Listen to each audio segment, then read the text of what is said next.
success. It's a success.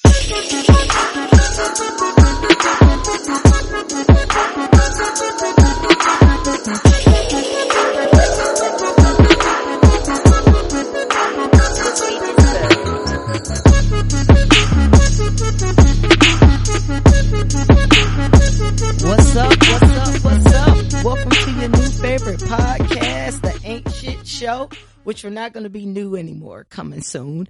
The home of booze, What's the date? Unpopular. I think 100. The 2-year mark, I guess, would make it. I guess we could go to the 2-year mark. Right. I guess we could do that. Let's do that. The home of booze, views, and unpopular opinions. I want to thank you for joining us for episode 77. Yeah. My name is Fresh, and I'm one half of the pod guys, and with me is the best man in all of podcast land, my right-hand man, Mr. B-Head. What's happening, captains? Party people. Hope you're doing all right. Hey, what's going on with you, B? You had some nice things happen today, I'm assuming, from your text earlier. Kids' last day of school, kindergarten graduation and shit. They did like the ceremony last week, so, it was just officially their last day of school, so we just went to the movies and went out to eat a little bit, you know what I mean? Celebration of life and achievements and accomplishments and shit. So that's about it my way in terms of today. Well, congratulations to the twins for completing their first steps. Yeah. Absolutely. You know, that's big. Did you cry at the graduation? Nah, I didn't. They just gave out awards and it was like real quick, you know what I'm saying? Like they just kind of did like, it's kindergarten, so it was like fucking trying to wrangle cats and shit in, you know what I'm saying? Keep them all still. Shout out to fucking kindergarten teachers because that shit is a job. Shout out to teachers, and especially, I don't know what's worse, man. Yeah, it really does. It varies because it just gets different. You know, I think them high school kids, them middle school kids, like, we got to square up, man. Yeah, middle school, I think, is the worst out of everybody. Because they going through that hormones. It's just you teetering, you kind of learn. Like, I know personally, like, that's when I started doing all the shit that I didn't really know about. Like, all that shit started to make sense in, like, 7th grade, 8th grade, shit like that. Yeah. Start sucking titties and fingering and shit like that. You know what I mean?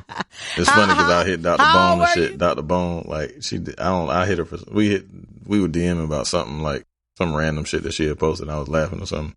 I think it was about Trey and some shit. I was like, oh yeah, it was about that time. He about to start sucking titties and shit. She was like, I know, because I used to get my nipples sucked. When I was in 7th grade, that shit was funny as hell. I was like, yep, it's that time. 13. No, but it is that time. That's sadly that time. That's what you're getting into at these points in time. Like 13, 14. Middle school is that. Yeah. I used to finger girls in class like a dumbass. Oh, wow. You were advanced in middle school. Forearm was hurting like a shit. Like trying to reach around. You looking like fucking desk and shit. That shit was, I remember it was fucking, reach around the desk. We was watching fucking, what was the name of that shit? What was Anne Frank and them? What was that shit? Anne Frank and them. Diary of Anne Frank? Was that? Yeah, the Diary of Anne Frank. Yeah, we was watching that shit. Anne Frank and they're trying to run from the Gestapo. They're fingering like shit. Fingering this little Chinese girl. She was Korean, but yeah. You fingered a Korean girl? Yeah, it was tight too. Oh my God. I know, it's too much. I don't even know what to do with all that. Listen, young. I can't have kids because I'm beating the shit out of my kids, even though I know this the shit that's going on. Like, I can't take it, bro. Like, I cannot take it. Yeah, like, shit was wicked. You advanced. You super advanced, because I feel like niggas didn't start doing that shit in public until like high school. Like, in public, you in class doing it. The lights were off, okay? It was the lights were off. We used to share the lights were off, making not class. You right. It was daytime lights off, but it was still, you know, teacher wasn't paying attention. She had seen Anne Frank mad time. She wasn't paying no mind. Hey, yo, you had young Soon Yi in there giving off the love me long time, though. Yeah, and I had my shit like reversed and shit. It was mad forearm action. Oh man, I think I got carpal tunnel fucking with that shit. Shit was harder than Chinese arithmetic. Oh shit, and that was funny. Yeah, man. Oh yeah, I definitely. When did you have your first titty suck? Around that same time, I think like 13, because I got in trouble for not that part, but you know, I think I told this story on the podcast, but this was that same incident where my parents, where I lied about where I went, and I said I went out with the basketball team, and I really went on a double date in middle school, and we snuck in the movies, and that's when it went down like that. And you know, he was my first. I call it my first little boyfriend or whatever, like in middle school, because in elementary school your relationships only lasted like a day or two. Like if you got like a whole week, y'all was like goals in elementary school. I had a couple long relationships in elementary school. You did? How long was long? I don't know, but they were long though. I mean, it was Tanika Cook. You know, I broke up with Tanika like after like 3 weeks. Shout out to Tanika Cook. Hell yeah, shout out to Tanika Cook. You could have been getting fingered in middle school, but she won't. Yeah, she didn't get fingered. She moved away. Or I moved away. I don't know. But because she knew you was a creep. She was out. Nah, I seen her later in life. And yeah, we rekindled. Oh, shit. Where you left off at? Yeah, we fucking. I broke up with her. It was like the first time I had broke up with her to go with this Indian girl, not like not a red dot, but a feather. And named Stephanie and shit. Stephanie's like, it's crazy because all these motherfuckers still my friends and shit, and I still be talking, like seeing them and talking to them whenever I see them or whatever. But I broke up with Stephanie. I always be joking with Stephanie. I was like, you the first girl that ever broke up with me. It was in 3rd grade. I was crushed. But then I started talking back to Tanika and shit. Oh, crazy. Shit. And she moved. You had United Nations all on your fingers, didn't you? I know. I ain't do shit with Stephanie. Oh, okay. Yeah, that was 3rd grade. I wasn't doing shit like that. Oh, shit. I was probably rubbing titties, and I started rubbing asses and shit in 4th grade. I do remember that, though. We used to play Freaky Friday in elementary school. And if you wore... And just touch girls' butts. Right. Now y'all know the origin of the Me Too movement. It starts in elementary school. It's fundamental. We used to have Freaky Friday in elementary school, and only the fast girls would wear skirts on Friday. So if you wore a skirt on Friday, we'll like call you a hoe and shit. It was like slut shaming back in elementary school. Like, that's fucked up. That shit fucked up. Fundamental. And then you be right. And you used to run around like on the playground and shit, and then have the little boys touch your butt and shit. And like you used to try to run so they couldn't touch your butt. But if you like somebody, you run a little bit slower so that they could touch your butt. And y'all beating all the kids I know just off GP because I know y'all doing this shit. That shit is so trash.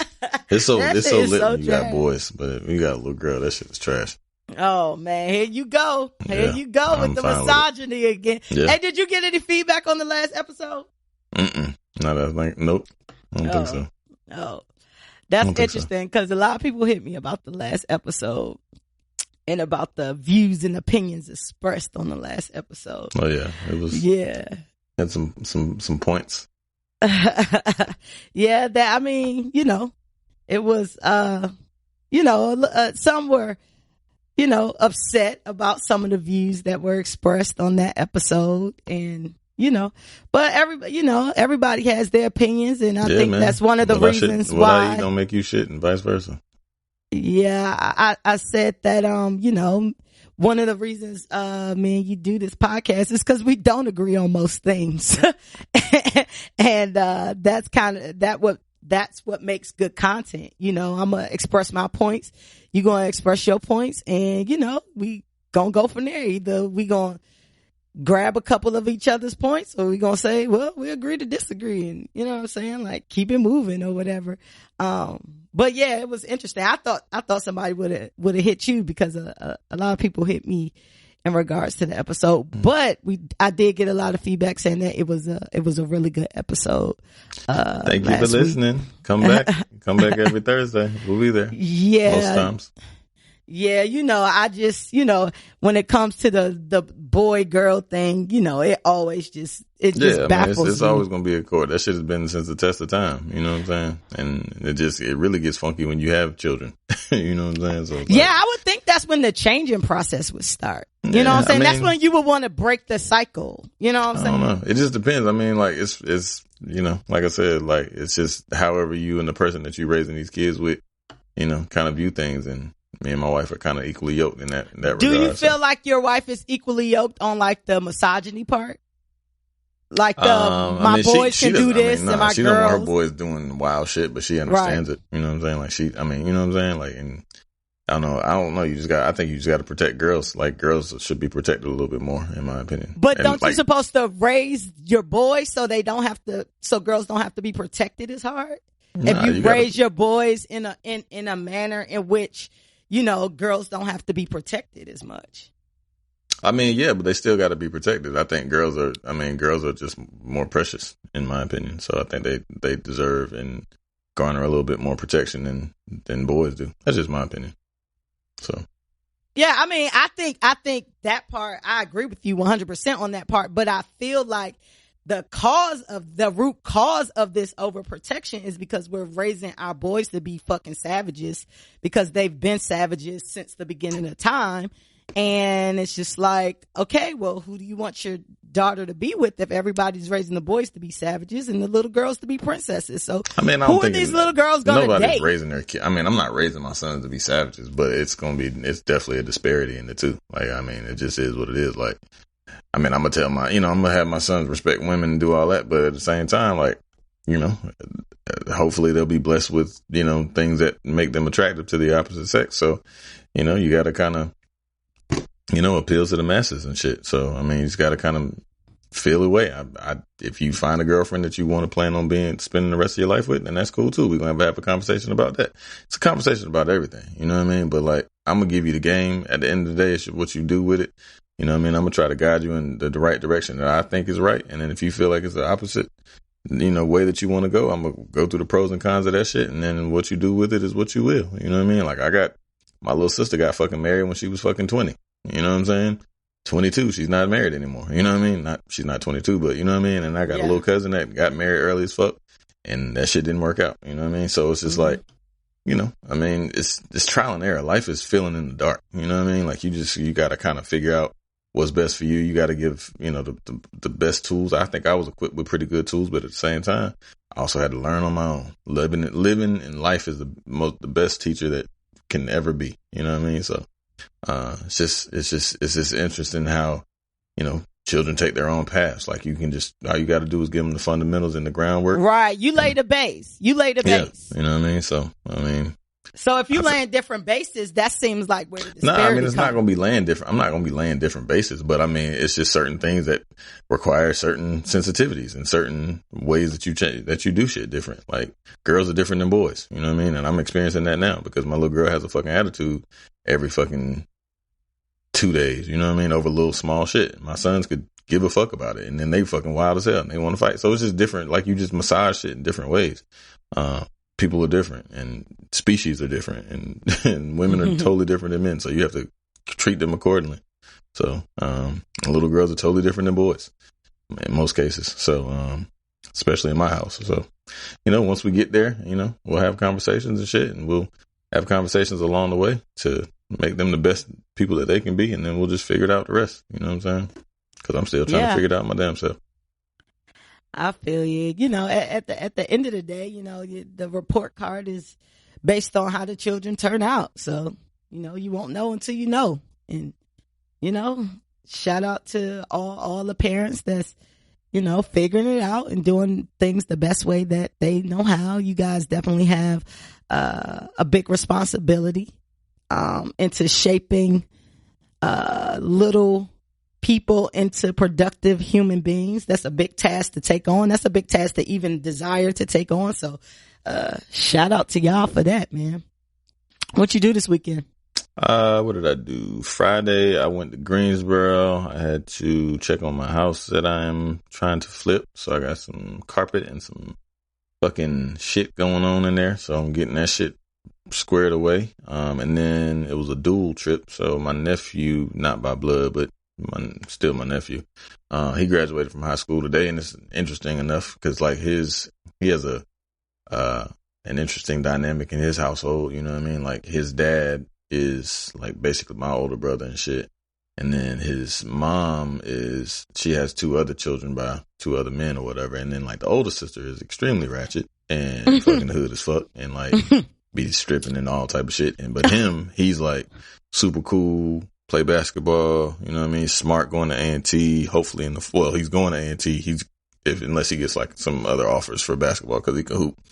So, and he's got like a couple of tournaments coming up where there's going to be a lot of scouts and shit. So hopefully we can get a scholarship so he ain't got to pay for it. But if not, he going to A&T. And he already getting some money from them too, just because he got pretty good grades and shit, and he's hoping to walk on if nothing else. But then, and the youngest daughter is probably like 10 or 11, is extremely smart. You know what I mean? Like academically gifted, and it's just like a weird thing. You know what I mean? But like they all got different dads, and I just was extremely proud of him because he's doing an excellent job as a 17-year-old man. You know what I mean? And like I said, like his sister who's 21 or 22, wild as fuck. You know what I mean? And like.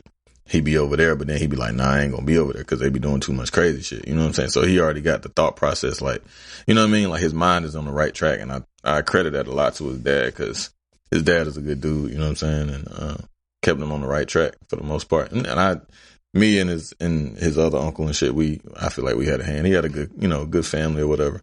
And so I just, kind of got emotional Friday when I was talking to him and shit because I was just telling him how proud of him I am because he was doing way better than I was, and his uncle and a couple, all my homeboys when they were 17, you know what I'm saying? Like, I was doing a whole lot of stupid shit, you know what I'm saying? That could have landed me in jail and, you know what I mean? Like, barely making it out of high school or whatever, you know what I'm saying? So I just was kind of emotional just because I'd seen them. You know, when you see a motherfucker that you literally seen since like they were fucking a day old to now they 17 years old and big as hell and taller than me, or no, he's not taller than me. Let's put that to bed. We're the same height. He is pretty tall though. Yeah, he's 6'4". Oh yeah. So yeah, man, I just really was proud of him. And then, Saturday, what did I do Saturday? I watched some battle rap that I haven't fucking watched in a super fucking long time. And, that shit was extremely dope. Shout out to Lux. And, he smoked, who the fuck? He battled A-Verb. And then, cause like I go in spurts with battle rap, like in and out, you know what I mean? Like, I fell off the wagon. Me too. I do the same thing with battle rap. Yeah, like I go in and out with it. Because I was watching Queen of the Ring. Saturday, like, and they were mentioning that they had the Smack Gnome or whatever. I was like, oh shit, I might watch that. And then I called my homeboy because I was thinking about going to the Wu-Tang show because Wu-Tang performed on, they performed here at the Red Hat, but it was like raining on and off all fucking weekend, especially on Saturday. So I'm like, I ain't finna spend $60 standing in the rain because every time I go to the Red Hat, it fucking rains. And I was like, fuck that shit. But, so I end up calling my homeboy, and long story short, and they had the battles and shit. Cause shout out to Smack, that nigga killing. He charging $55 for fucking pay-per-view and shit. And that shit is worldwide. So you paid $55 for it? I didn't. Oh. My homeboy did. I just, y'all got and that shit gonna be right on YouTube in 3 weeks? Yeah, you know what I mean? So I'll see that shit then. For sure. But shout out to him for the 55 he did I was get like, for that I'm shit. going through that motherfucker. You need some beer? I got some weed.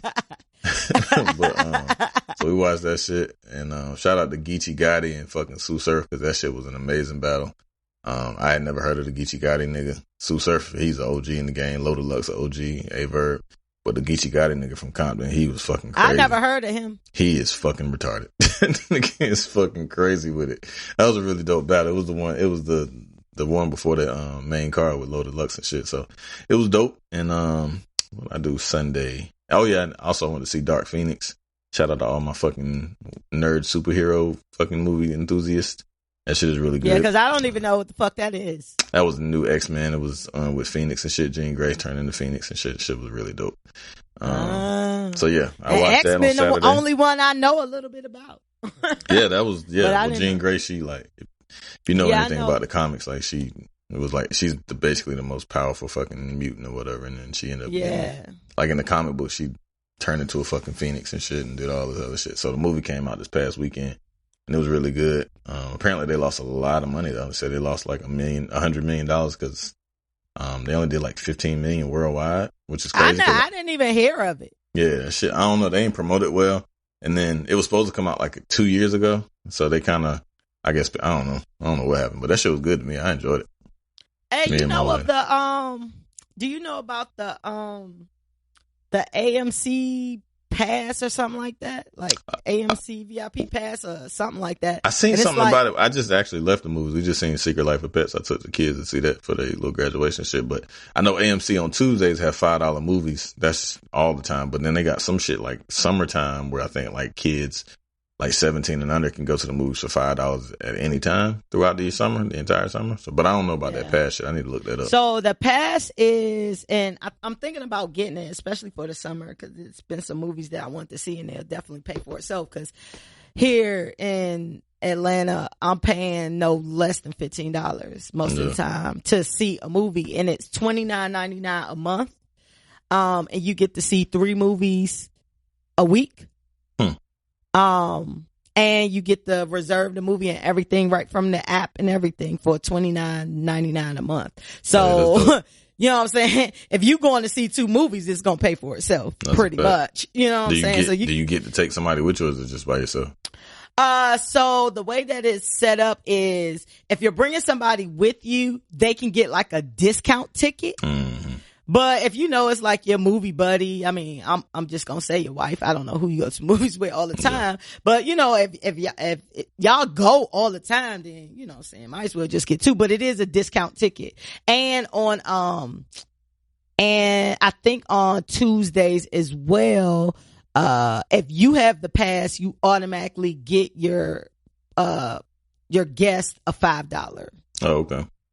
Pass on a ticket on Tuesday, so you get everything, and I think it comes with like some reward shit, like you know, like on popcorn and shit like that, and all that. But yeah, if you go to the movies, like I said, if you go to the movies at least twice a month, you know what I'm saying? Sure. It'll be worth it. So I'm definitely thinking about getting that. I love the movies, you know, man. Watching movies at home I don't go as much as I used to, but certain movies is dope in the theater. Yeah. Just certain movies. And IMAX included in that. So. Oh, nice. I've never been to an IMAX. Really? I think about it. I ain't never been to an IMAX. Because they got one here, but I just ain't never been to it. Like, I don't know. I go to Northfield and be action movies and IMAX is great. Like, the last movie I think I saw on IMAX was Black Panther. Mm-hmm. But if the shit is an action movie and, you know, they got good effects, and IMAX is definitely worth it. You know what I'm saying? And when I went to go see Black Panther, I paid fucking $25 for that ticket. That's crazy. I think that's one reason I ain't went to IMAX, because that shit high as a motherfucker. Yeah, but I used to go when I lived in North Carolina at South Point, and I think that shit was like $16 or $18 or something like that. But you know, Atlanta rip your whole fucking head off out this. Yeah, man. I was listening, so like my weekend was pretty chill. Oh yeah. How was your weekend? My weekend was chill. It rained. So like I've been gone or doing for the past 3 weeks. 3 weeks, weekends. So, you know, it rained Saturday night. I woke up it rained Friday night. I woke up Saturday morning and it was loud as fuck. I'm looking around like, what the fuck is going on? It was getting busy outside. Yeah. Like that rain was getting busy. So, you know, when it's raining, like it forces you to be in the house, but I wasn't mad because I needed to chill anyway.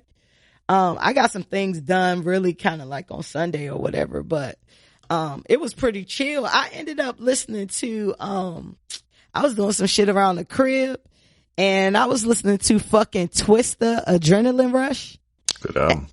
I forgot how much I fucking loved Twista in the fucking 90s. Hell yeah. He's still dope. I heard a song from him the other day. He's still dope. Like, for him to be able to rap that fast and it be so clear is fucking ridiculous. And it makes sense. Super. You know what I mean? Like, that nigga's retarded. I think some people get the reputation of being a fast rapper, but they don't be saying shit, i.e. Busta Rhymes. Like, Busta Rhymes just repeat the same thing over. Like, and I do it, and I do it, and I do it, and I do it, and I do it, and I do it one time, blah, blah, blah. No, you can't repeat the same thing over and over again and call it fast rapping. Busta can rap fast, though. Busta nice.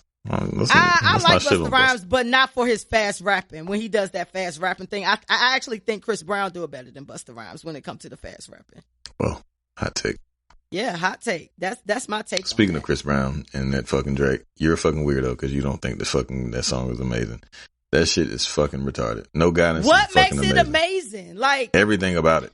I played that shit. That's what I did this weekend. I played that song fucking 722 times. You don't think it sounds like no? It sounds I don't amazing. think it's a bad song. I just think it's a song. Great. Like I don't think it's anything bad crazy. About it. I don't think it's anything good about it. That like shit is fucking it sounds bananas. like a Drake song that you're a hater. I'm not a hater. It's just average. It's not Yo, average. you know you be having mad hot takes. You either love shit or you hate that shit. Is fucking retarded. That's it. You don't have no critiques. You just like, it's great. Oh yes, Future's a superstar and this person is trash. Like you don't have no Future's a superstar. you don't have no like, and then you don't never have shit to back it up. So I'm just like, all right, well, help me understand why you think, because maybe I'll think that too. Like if you had points, but you just be like, no, I love it. So that's what it is. I'm like, all right, well, what's great about the shit? Like, help me out. Great, man. Maybe it's shit I'm not paying attention to that make the shit great. That shit was beautiful. When I heard that shit, I said, oh man. So what do you like about the song? Everything, the beat, the fucking like Drake, how he like the introduction, and then how Chris like murdered the shit in the middle, and then like. Was it something different? Did they do something where you was like, oh wow, yeah, they fucking like performed together. Different. Like it's, I mean, I don't expect them You're to do anything different. impressed. They did something great that they both do well, which is sing and rap. And you know what I mean? Like, and they combined their powers and made a fucking. I think diamond. eventually it becomes a bore. Nah. Like it sounds typical to me. You're the only person that I've heard say that. Yeah, I haven't heard anybody talk about it but you and Chris Brown. It's the #1 song in the fucking country. Yeah, I mean, I if you just look haven't on heard mad IG stories, I looked at all this weekend, and the mad motherfuckers had that shit posted. So I don't know. Yeah, but yeah, you follow different people to me, so maybe that's just what it is. What it is. Like I said, it's Drake. So it's gonna go to #1. You know what I'm saying? I feel like Chris Brown had a lot of misses recently. But you know, it's Drake, so it's definitely gonna go to #1. That don't necessarily make it an awesome song. That just makes it Drake. Nah, that shit is awesome. Yeah. So, you know, I don't know. I'm cool. Like I'm cool. I definitely thought that Chris Brown and Drake song would be a little bit more awesome. However, I am also the person who didn't care for the movie Life when it was the two biggest comedians in the world. So, you know, maybe it's just a hot take for me. And maybe I just expect more when you have two superstars collide. I don't know. Maybe my expectations are too high, but you know, I listened to it and then I listened to it once again because it came up, you know, when Spotify starts to push shit. You know, that's my main music streaming service that I listen to. So it came up in like a playlist or whatever, but yeah, it didn't move me. Like, at all. Like, and I make playlists myself. So when there's songs, I really fucking like, I put it in my own personal like playlist or whatever. But one song I will say is fucking good as fuck is that, OT Genesis, that, look at that ass, that shit go. This nigga said OT Genesis, look at that ass. Hey, that song go. Drake and fucking Chris Brown. I mean, if we're just talking about star power, yes, Drake and Chris Brown has more star power, but I feel like you get groupie ties sometimes when it comes to certain shit. Like, you just like it because it's that person. Retarded. That shit is hard as fuck.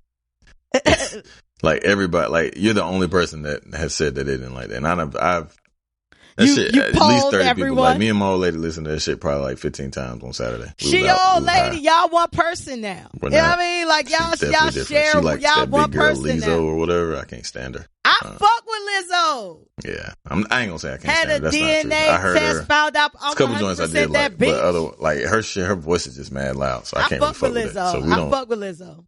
Yeah, but my point is, she fucked like that shit was crazy. And I said, you only gonna get the stories that support your shit anyway. You're not gonna be like, I'll talk to somebody else and that shit. Nah, I'm serious. Like I talked to mad people like, yo, y'all heard this Breezy and fucking Drake, or motherfuckers hit like that. Reason I found out about it is because motherfuckers hit me like, yeah, nigga, have you heard this fucking Drake and fucking Breezy? And I was like, nah. I was like, I heard the snippet. They were like, nah, the song out. Go to iTunes. Man, I said, what the fuck? That shit was crazy, man. I don't know. I like Light It Up with Tyga and Chris Brown. It's a song called Tyga got an album out too. Oh yeah, I heard a couple joints off Joe Budden played a couple joints off that shit. That shit sound alright. Yeah, it's just mad bass drums. I mean, Tyga can rap. Tyga make good music though. Tyga low-key do make good music. We just don't give him props. We just don't give Tyga props. Like, we don't want to give Tyga props. Tyga just kind of like a nigga. I'm cool with Tyga. I fuck with Tyga. Like that Tyga and Chris Brown mixtape that they had, Fan of a fan, crazy. Like with Deuces and all that shit, that's where Deuces came from. Like that whole mixtape was hard. And then the album that they had was pretty dope too. Tiger dope. He can make good music. He just got like a certain, you know what I mean? He make club music and shit, but. Yeah. And then Wayne got a Tiger always keep a hit. Oh yeah, Tiger, yeah, shit. Nigga, Tiger get out, keep a hit, but they be low key. Like, don't nobody ever, like, Tiger is one of them people who low key kind of stay on the charts, but nobody ever kind of like recognizes Tiger for like his shit. I don't know why. Tiger is an anomaly to me because I hear some shit, I'll be like, oh shit, that's Tiger. Like, that shit alright. But I don't necessarily be like, oh, let me go and listen to some Tiger today. Like, I don't know. It's something about Tiger. I don't know. I think it's because he's corny, but I don't know. I feel like Tiger don't get his props. Tiger, I bet you Tiger's show is crazy. Cause like, that's when you realize how dope a nigga is when they do their show and they got like fucking 15 hits that they can go through and rock for the stage for like 35 minutes. Yeah. Be jamming. Tiger got some hits. Tiger got some joints. I ain't gonna need Lash, man. Shout out to Tiger. Did you see that, I don't know if it's true or false, but they got this cast of Set It Off, a remake of Set It Off. That shit fake. And it's like Cat Graham as the Jada Pinkett character, Young and May as Cleo, Keke Palmer as TT, and Tiana Taylor as Frankie. I think it could work if it was real. I mean, now pending if these people can act. Well, we know a couple. I mean, the only person that's suspect is Young and May. Yeah. Everybody and else Cat is Graham. actresses. Who's Cat Graham? I don't even know who she is. I've seen Cat Graham. She's an okay actress. She'll probably do more. She's like a singer / actress. Like, she be low key. I probably gotta see her face. I seen the picture, but I can't remember who it was. I just remember the 3 standouts, obviously. Yeah. But I definitely think Tiana Taylor can put off a Frankie. I definitely feel Tiana that. Taylor can act. She dope. Tiana Taylor can do whatever the fuck she wants. I feel like Tiana Taylor is going to be the future. There's certain aliens in this world. Like, Twister's an alien. When people can do certain things, you be on your Joe Budden when you start using your Joe Budden vernacular. Nah, niggas be aliens though. Like, niggas don't be like extraterrestrials. Like, when you do the shit that niggas be doing, like, Tiana Taylor can direct videos. She can fucking dance like hell. Bitch could sing. She could rap. She could fucking act. She can model and shit. She can, you know what I'm saying? Like, it's just, motherfuckers just be special. You know what I'm saying? Like, motherfuckers just be having some other shit going on with them. You know what I mean? Like, overly talented. So, like, Twister, that shit that he be doing, that shit, niggas can't do that. That shit ain't, like, that shit is not of this world. You know what I'm saying? Like, motherfuckers be doing some whole other shit. I think that, Tiana Taylor is definitely, I can't even call her a triple threat because I don't really think it's anything that Tiana Taylor can't do. I really feel like Tiana Taylor should be a way bigger star than Tiana Taylor is. She's just talented and she can literally do anything. Like, just hire her and give her a job. Like, you want her to motherfucking paint this building, she gonna paint it. You know what I mean? You want her to direct the movie, she gonna do it. If you want her to model, she gonna do it. You want her to make a record, she gonna do it. I wish Tiana Taylor would get into her more, I wish she would make more music that she can dance to. Cause that's the music I kind of like more of Tiana Taylor. I like ballad. I like ballad Tiana. She can sing so well. She's fucking dope. I think it's cool, but I think we talked about this before, but I feel like that's why she hasn't popped in that spectrum like she should have. Cause she still hasn't had like that hit. And you know, it doesn't help that she signed to Good Music or whatever. I think once she get off that label, you know, she can flourish a little bit more in her music. If Love Me was not 2 minutes and 15 seconds, that shit would have been out of here. But it was like, it didn't have enough like radio staying power because it was all of 2 minutes. You know what I'm saying? But that song was amazing. And that shit like had a feel. But if it was like 4 minutes, like if it had like another verse, another 16 and another hook to go with it to make it at least like 350, it would have been out of here. Yeah. But it was just fucking 2 minutes. So as soon as you get into the shit, it's just like, all right, next song's up. And nigga counting down. Yeah, I still don't feel like she's had that radio hit yet. Like, I haven't heard anything where I'm like, yo, this is a hit. Like, I've heard songs where I'm like, oh yeah, that's cool. Like, I like it. Like, Love Me, I liked it. But it takes certain certain shit to hit for it to just be up out of here. I don't think that making it longer would have done anything for it personally. I just think that she hasn't had that one, but I feel like once she gets that one, all you need is that one. It's off for her. I don't think she maximized that period she had when she was doing the what's the shit, the Kanye shit where all the white people got to know who Tiana. Niggas ain't put her music out. Man, I should have did. That was her right, whole well, fucking beef. I'm saying the whole machine, whatever it is. Yeah, that it makes won't hurt Tiana to maximize Taylor, it. She like, talked about that on Joe Budden shit. She was like, yeah. Motherfuckers should have put my shit out then. And they didn't. Facts. You know what I mean? Facts. Like, and then they dropped the ball What on my was the fucking name album. of the shit? What was the name of the shit? And Kanye fucked her album up. Yeah. By doing all them edits and shit that she didn't approve. Like, she said her shit didn't even sound like the way she left it. Right. And I mean, that's what you had when you got a crazy motherfucker. Still a dope album. Shit. Yeah, it was cool. It was cool. Shout out to Tiana. I'm a big fan of Tiana. We gotta say, rest in peace to Bushwick Bill. Oh yeah. Shout out to the brother.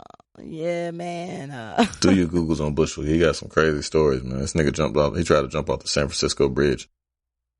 That's the main bridge that people try to commit suicide on. That's crazy. Why? That is that shit. I've never seen it in person, but that shit is extremely intimidating. Like, nah, I'm straight. Yeah. So the crazy thing is, when I went to San Francisco 2 years ago, I went on like a little tour or whatever, like the little city tour or whatever. And so we went on the bridge, and like, that was like one of the fun facts and shit. Like, this is this bridge is where the most keep people, the spirits alive. I'm right? gonna tell you about the bridge. Nah, because they was telling you about all the shit. So like, San Francisco has like one of the highest homeless rates. Mm-hmm. Yep. That and in Portland has the highest, and then San Francisco is second highest. And that's crazy because, like, maybe I'm mixing Portland up with Seattle. It doesn't rain a lot in Portland, do it? Yeah, Seattle. I mean, Seattle is the rain capital. That's why they had the most suicide rate, because of depression. Raining. But actually, in North Carolina, in 2018, it rained more per inch and per capita than it did in Seattle. It rained like fuck. Hey, that's a crazy fun fact. I know, but it rained like hell last year. That shit was nuts. Weatherman Bill. Yeah, I'm out here. All right. Jack of all trades, Renaissance man out there. But yeah, they talked about the homelessness and they talked about suicide. I was like, oh yeah. And it's high as fuck. So you don't have to worry about me moving here. Thanks. Spirits. Let's keep the spirits up. Thanks. Does the San Francisco Tourism Board know this is what you're doing and shit? No, damn. So that shit ain't nobody is crazy. like, y'all ain't want to talk about the movies that was shot on this motherfucker or some shit? God damn. Yo, shout out. We gotta send prayers and hopefully Big Papi Ortiz get well soon. He was shot. Yeah, he gonna shake back though. He good. He had two bitches in there fighting over him. Like, I don't think niggas be thinking about that shit until the shit go down. Like, it was two chicks fighting in the hospital about who was supposed to be there. Wow. I'm like, oh shit. But it's like some rumor that it was like some hitmen were hired to shoot him because he was cheating with one of their women or something. Like some guy's woman. Yeah. There's plenty of niggas in the grave behind a woman. Ain't no pussy good enough for you to be getting niggas in the grave behind a woman. Niggas be tender dick. Hey, that term is always funny to me. Tender dick. Hey. Niggas do, man. Plenty niggas in the grave behind a woman. That's a fact. Hey, my daddy got always that used to say yappy that shit. snappy. You know what I'm saying? When you got the yappy snappy, you know what I'm saying? Crazy things might happen. Shit crazy. Yo, listen, I don't even want nothing that's gonna make me get shot. Like, you can have all of that. That's a fact. I don't want none of that. But I don't know won't hurt me. I don't want none of that. Keep it all over there. But yeah, prayers up for him. Hope he get well, and condolences to Bushwick Bill and yeah, Miles playing tricks on me and Ghetto Boys. I saw something where Scarface may be running for office. Yeah. Houston I or follow something. Scarface on Instagram. He fucking running for city councilman, I believe. That's pretty dope. Yeah, hell yeah. That's pretty dope. He should definitely win that shit in Houston. Listen, I definitely feel like in this day and age, your past should not matter. Like it should not matter because you can become president and have a fucked up present. Right, so your past shouldn't even matter like at all at this point in time. You ready to get into some litter shit? Oh yeah, man. Prayers up to KD too, man. It's fucked up. Oh yeah. That shit was whack. So they're saying that his injury may be like career ending. It's an Achilles. He can shake back. Okay. With the advances of technology nowadays, he could. I mean, it's just it might fuck his game up, like because as we know, KD is easily one of the greatest players of all time, and probably shout out to the DMV, best scorers of all time. Shout out to DMV. Yeah, I just hope his explosiveness, because I mean, he was a rangy 7-foot motherfucker that can play like a damn 6-foot motherfucker. You know what I mean? So I just hope he shakes back, and he definitely out for next season and shit. So it's gonna be a long journey for him. But I was kind of like, I was a super KD fan before he went to Golden State, but then when he went to Golden State, I was on some fuck KD shit because that was some pussy ass shit that he did by going to them.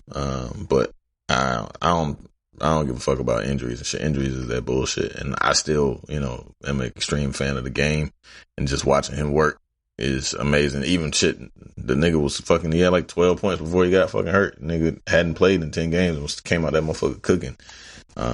But fucking shame on you, Golden State, for fucking putting the pressure on that man, making him feel, like that he needed to be out there versus his health, his overall. Because I mean, you think about it, like the motherfucker was like, I've never in all my years of sports and shit, and seen I know a whole bunch of people that tore their Achilles and shit.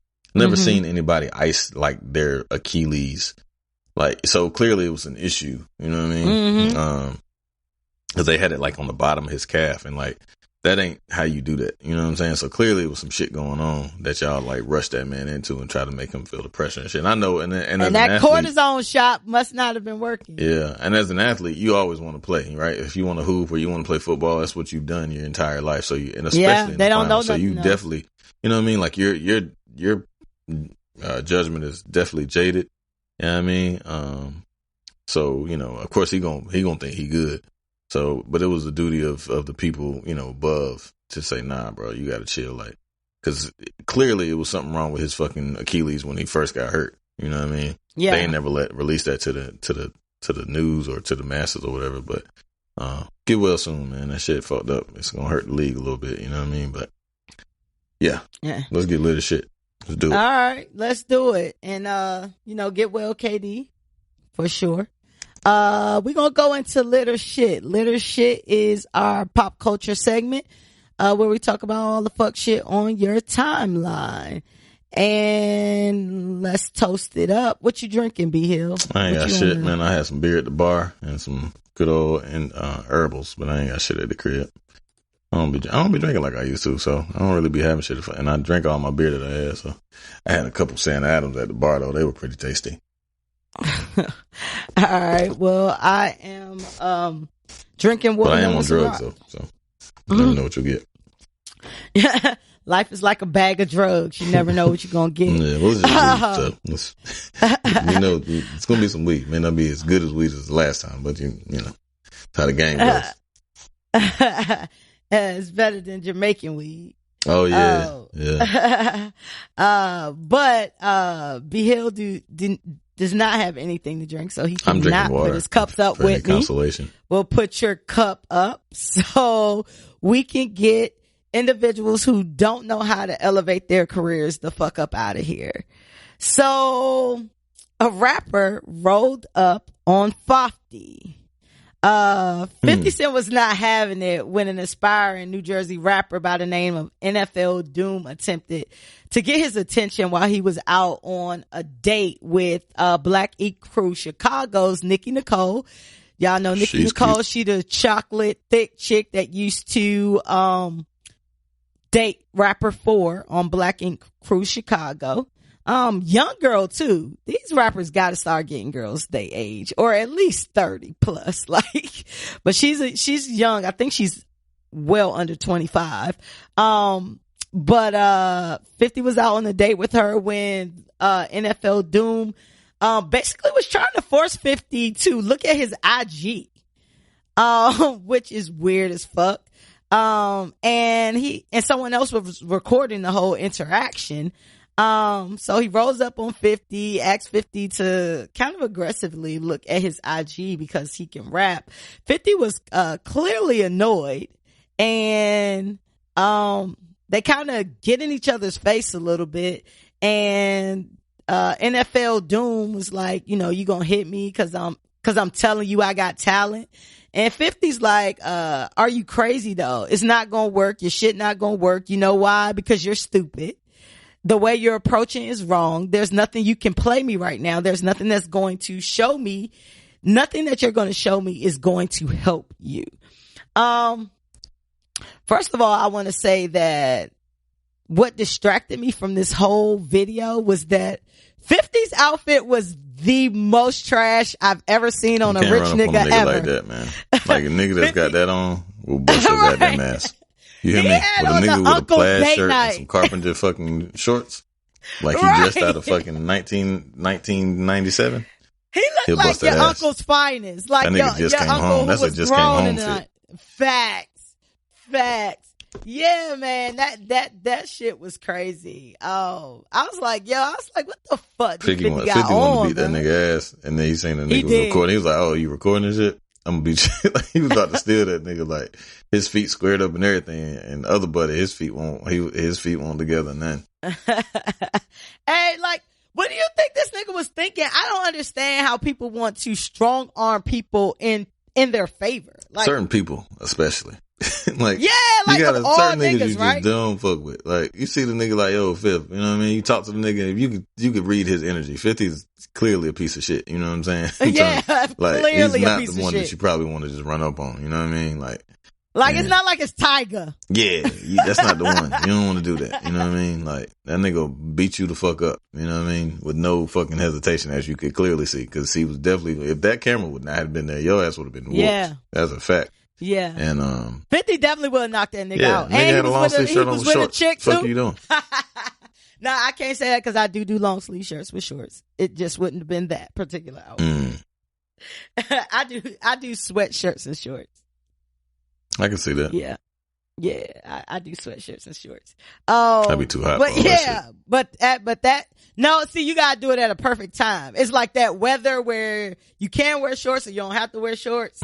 Like, it gotta be like, look, I got a whole temperature and everything. Like, if it's in the 70s, I can get away with that. Gotcha. Once that shit hit 80, I'm just like, nah, I can't do that shit. But but 50 outfit was trash. I was like, that was the most trash outfit I ever seen on a rich nigga. Yeah. But I'm just like, he had nigga, some what Fendi pants on last night that like fucking that allure shit. That little strip club. Them shits was big as fuck. Them shits was mad, like them shits like hammer pants. I'm like, this nigga fucking can't dress for shit. I never like really paid attention to 50 as far as like could he dress or not. But I definitely like, could. That nigga lately no I've been paying attention.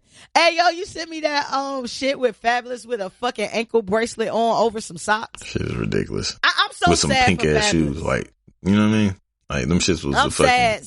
Fab has made me sad in the past 2 years, bro. Yeah, bro, from the whole beating this chick stuff to like him being like, I always thought that Fab could fucking dress. Like, I felt like he was one of the niggas that could still dress and he was still hitting it.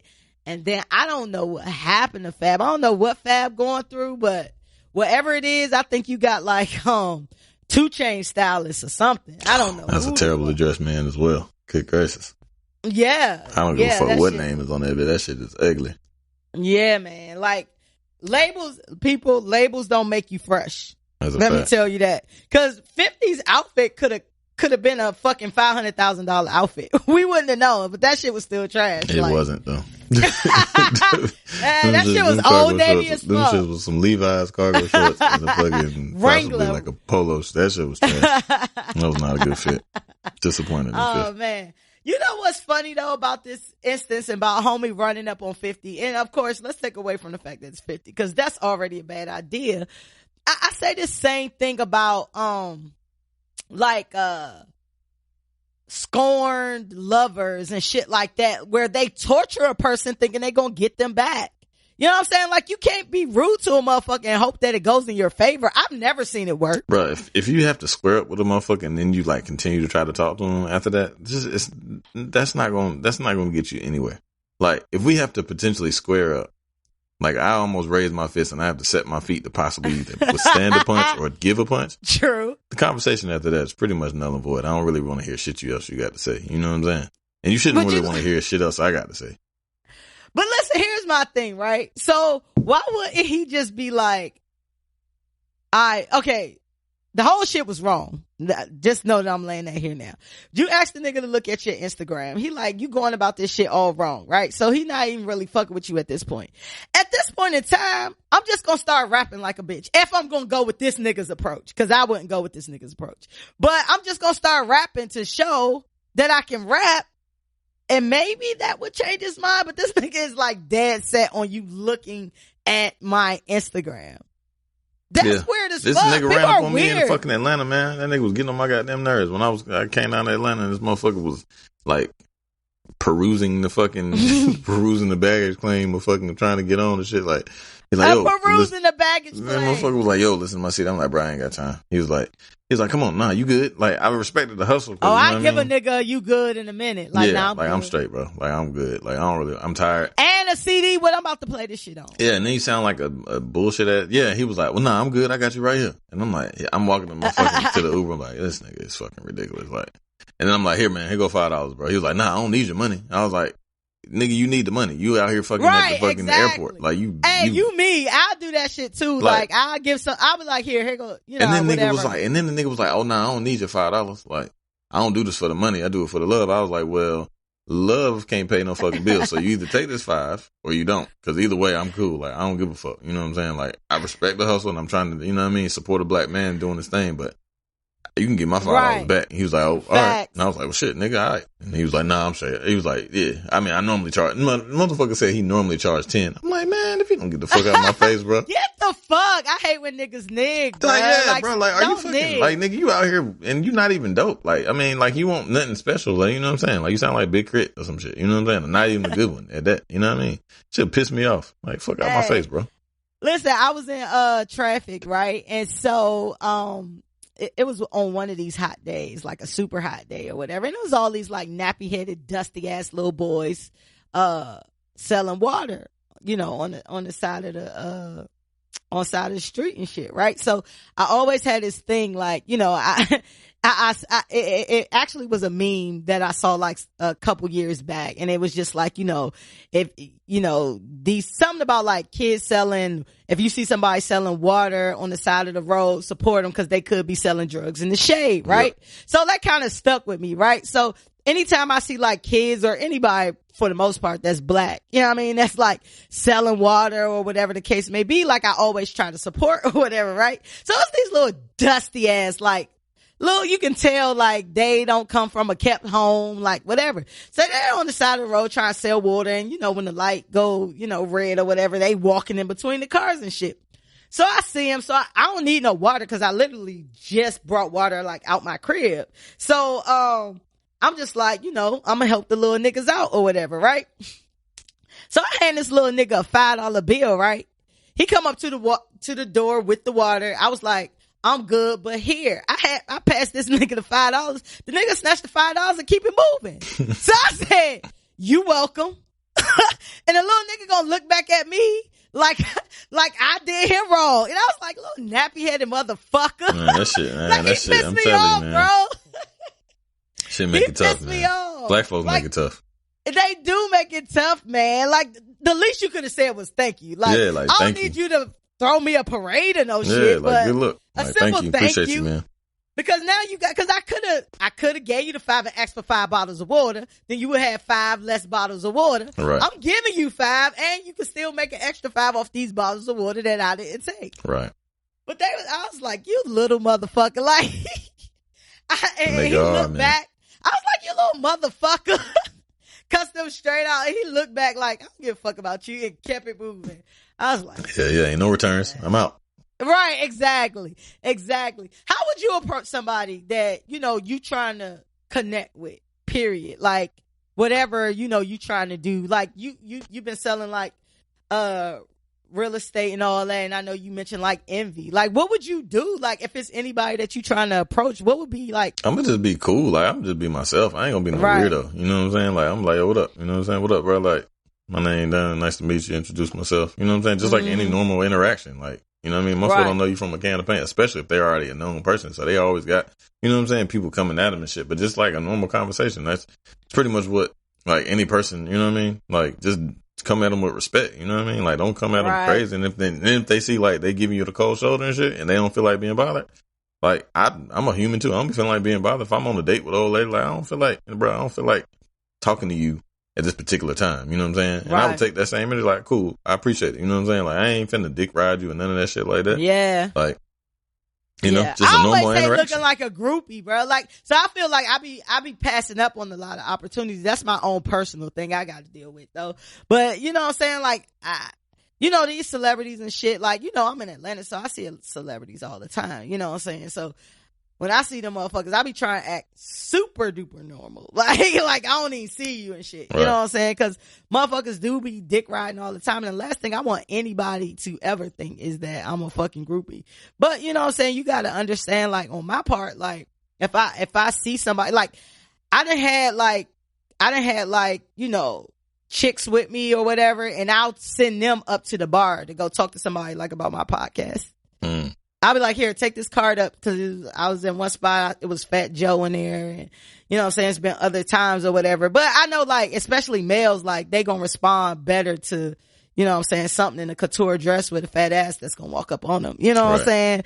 But, you know what I'm saying, I also, you know, I have a good rapport with niggas too, but I just don't be wanting to look like a groupie, you know what I'm saying? Cause niggas, they just, if you chilling most of the time, like, they'll talk, you know what I'm saying? But whatever, I just don't be like looking like a dick rider. Yeah, you know I mean, like I talk to anybody, but I ain't like, I seen Neo in the airport when I was leaving Atlanta and shit, and I just started talking to the nigga, you know what I'm saying? Like, some shit, funny shit happened, like, as we standing in the line and shit, and I started laughing. I was like, damn, what up, man? I was like, honestly, I didn't even realize it was him and shit. We just started laughing about you thought it was a Ninja Turtle? Nah, he had a hat on and shit. Oh, he had his hat on? Yeah, I'm like, damn. I was like, damn, what up, Neo, man? Cause I ain't want to blow him up, you know what I'm saying? Like, you could tell, like, he was just chilling in the airport. I'm like, damn. We was laughing about some shit.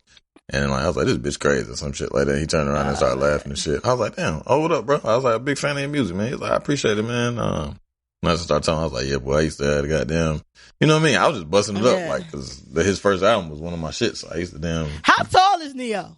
I've never seen Neo. Height. That nigga small. Hey, don't use me as your motherfucking barometer. I mean, yeah. But he looks like he's short, though. He looked like he's pretty short. Do you know have you ever watched Phineas and Ferb? No. I know of it, but I can't recall any characters. When Neo don't have the hat on, he looked like a Ninja Turtle, but when he had the hat on, he looked like Perry the Platypus. Yeah, that's definitely. Phineas and Ferb. Hey, Neo just not attractive dude to me, but I love his old lady ain't fucking attractive Neo either. Like that. I don't think she. Like, Crystal. and it's crazy how the fucking motherfucking them damn angles and shit that motherfuckers be doing is amazing. Cause like her butt look mad funny. Like she got a fake butt. That shit look weird. Atlanta's a wild place. Like Atlanta is a wild place. I fucking love it, but that shit's a wild place. Atlanta is definitely a wild place. The chick, speaking of getting niggas' attention and shit, you saw the chick put the billboard out trying to get Tyler Perry attention. Oh yeah, or whatever. And Tyler Perry was basically like, nah, don't do this. You know what I mean? Yeah, like, save your money, like shit like that. He had to kind of gay with that. Like, don't do that. Like, yeah. He did not say it like that. You read it that way. I read it with mad sass. You read it that way. I read it with mad sass. His fucking reply. Like, I had don't mad do it that way. Well, I definitely think Tyler Perry is gay for sure. And that's just not because of a Madea. I just think he's a gay man. But I don't know if he was a sassy queen like you read it. Yeah, I definitely read it in that with mad S's and shit on it. Hey, look, I think that, you know what I'm saying, like, the chick shot her shot. She said she's gotten like a request for I guess a highlight reel, whatever, you know, actors or whatever. Saying so, you know, even just to get put on the radar, if she got the $2,000 to spend, Yeah, You know what I'm shit, saying? I personally like. I know he said he ain't fuck with it, but that shit was pretty ingenious to me. So even if Tyler Perry don't get it, or so it actually had. It was a double-edged sword. Like, it didn't necessarily work for Tyler Perry, but he also put you on his Instagram, and he also fucking marketed you to the goddamn world. And now you got everybody offers. knows. You know what I'm saying? So not only were you like doing some dope shit in Atlanta, which is fucking Black Hollywood, then you got like spread to the masses and shit. You know what I mean? Facts. Win-win to me. Exactly. You know what I mean? Nah, good $2,000 spent. Fuck that shit. Yeah, I feel I would spend $2,000 way worse. Because you went super viral for fucking sure. $2,000. You can't pay for that type of advertising that costs you way more than $2,000. Trust me, I know. She landed that. Shout out to that. Trust me, I know. Before we get off this subject though, so 50 Cent was with Nicki Nicole. And so many Nicki Nicoles in this world. Jesus Christ. Y'all gotta get another name. Right, like Nicki Miranda. Miranda? Nicki Miranda writes. Like, what? Where do we go with that? But Nicki with 50, and she used to be with 4 from the rapper from Black Ink Crew Chicago. My question is, when you've broken up with someone, right? Does it impact you more when they fuck with somebody that you personally deem or outsiders deem a upgrade, or are you more offended when y'all are over, regardless of why y'all are over, and they downgrade? I mean, I think a hit to the ego. You definitely want to see a motherfucker downgrade. Like, that shit is like, oh yeah, bitch, I'm out here. You know what I'm saying? Like, fucking with that lane. But then when a nigga like come through in a goddamn Phantom and you fucking in your Honda, you definitely gonna feel a different type of way. So that's the simple answer to that one. You know what? So, I'm different, right? So with that, like, so first of all, I feel like all of my exes downgraded. Personally, I feel like if you mess with a lame after me, and then depending on how long we've been broken up, you mess with a bunch of lames after me, I'm just like, wait, am I a lame? Oh yeah, you definitely have second guessing yourself. That's a fact. Right, like, am I a lame? Because all you fucking with is lames. Like, am I a lame? Like, I want to see, I don't know. I don't know if it's like, weird, but I want to see you. I didn't wear jeans that big, did they? I want to see you with somebody better than me, so I could be. If you was with, if you get with a 50, you need somebody equal, but goddamn, don't come equal or better. Because I feel like if you fuck with only lames after me, then I must been a lame too. Like, I don't know. She I just take had it a a little mental bit relapse. different. Like, I feel like the bitch like lost her mind after she broke up. We broke up, so now she can't even fucking. That's one way to think of it. She can't even get her shit together. Her she don't even know quality. Her bearings is off. She need a tune up. Or you touch the bar. It ain't nowhere you can go. It's like you just. I'll take that. Fuck that shit. Bitch ain't, hey, I know I ain't lame. My jeans won't that big. My skin won't that fucked up. Hey, and you just like me, I know that we're very confident and very cocky motherfuckers. Oh, you know what I'm saying? So it's just like, wait, what the fuck is going on here? Yeah. Like, bitch, you could do better than me? Don't goddamn go get it. I done had some bitches that fuck with some niggas in the league. That shit, that shit would blow your goddamn cool. Like, god damn. Seen that bitch, the motherfucking came through with goddamn. Nigga had just won the championship too. Like, that shit was fucking, shit. That shit was low blow. I was like, oh, that nigga, you got a nigga. You got a nigga. You upgraded. Okay. Right. You like, shit, let me get ready to go to work in the morning. Right. But the shit wild though, cause women, yeah, they upgrade and shit on you and shit, but like if you had a piece of their heart, you still got a piece of their heart. So that's the ill shit about women. You know what I'm saying? Like, even if like, yeah, a nigga might not be goddamn, motherfucker ain't got him like millions of dollars and won no championship, but you know what I mean? I still know mad shit about you and still got some shit, you know what I'm saying? Like some inside jokes. So do you think that is related to you, or you feel like every woman, everybody she's dated has a piece of her heart? Or you just talking about your particular piece? You feel that confident about yourself? Yeah, I think I can't really speak for everybody else, but I know like in certain relationships that I've been in or like dealt with women in certain like, and we moved on. Like I feel like still, you know what I mean? And I'm pretty sure I'm not the only one that you know what I mean, but I'm sure, you know what I mean, a lot of girls, you know what I mean, got certain parts of my life that mean a lot to me, you know what I'm saying, that at specific times don't not necessarily trumps what I got going on now, clearly, but you know what I mean? Like certain times and moments in your life, they just have like, they stand out because it was a part of your life. You know what I'm saying? Kind of like how music is and nostalgia and shit like that. But, yeah, I don't know. Yeah, I definitely feel like, if you were, I can only talk about like in a relationship aspect, you know what I'm saying? Like we still share memories and shit like that. If I just dated you, you ain't got shit to me. Like I moved on. I don't give a shit. But you know, if you were in like a serious type relationship or whatever, it's like, oh yeah, I remember that or whatever. But just speaking as a woman, I don't think, you know, everybody has a piece of your heart or whatever. But y'all definitely share, you know, memories and shit. Or if y'all talk to each other, if y'all run into each other, y'all can laugh about some shit that happened. You know what I'm saying? So that's always good. You know what I'm saying? But yeah, but it's different. It was I forgot what we were listening to, but telling like your ex like you love them. That was like a big discussion. Do you think that's okay? Oh yeah, I remember if you're in something. Yeah, I mean, tricky one. Yeah, I mean, I would say it like if I do love you, like if some shit like some tragic shit happens, like God forbid somebody, you know, that in your family passes or something like, you know, devastating happens to you, then like, you know, I think about you, I love you, you know what I'm saying? Like just on some casual shit, I think that's fine. But like, it's just a constant like, yo, I love you, and or like I'm in love with you, shit like that. Like it's just levels, you know what I'm saying? And it's like the line that you get that you can and cannot cross. So you know what I mean? Like, you know, if somebody tell me that they love me and you know some shit happened to, you know, tragic or devastating to me, and then you know what I mean? It's just like to kind of cheer me up and boost me up and shit. Not that they're like trying to open the door and like, oh, yo, I love you if you trying to fuck. I love shit, you. Know what that dick do? Yeah, like how that dick. I love that dick. Nah, what that mouth do? I remember what that mouth used to do. But if it's just like, you know what I mean? I love you, keep your head up type shit. You know what I'm saying? Condolences on this dick. Yeah, like what? Yo, that pussy. How that pussy? I love that pussy. Yo, tell your pussy I love that's funny. Nah, ain't doing no shit like that. That's wild. Hey, yeah, that's crazy. Like, is it a difference between the way you say I love you, right? Like, I got like, I had a discussion with somebody that, you know, they say I love you, and I was like, love you too. Right? And it was like LOVEUTOO, right? Versus they said to me like, I love you. So then it was like, oh, you being fake, like whatever. Like, do you feel like, it's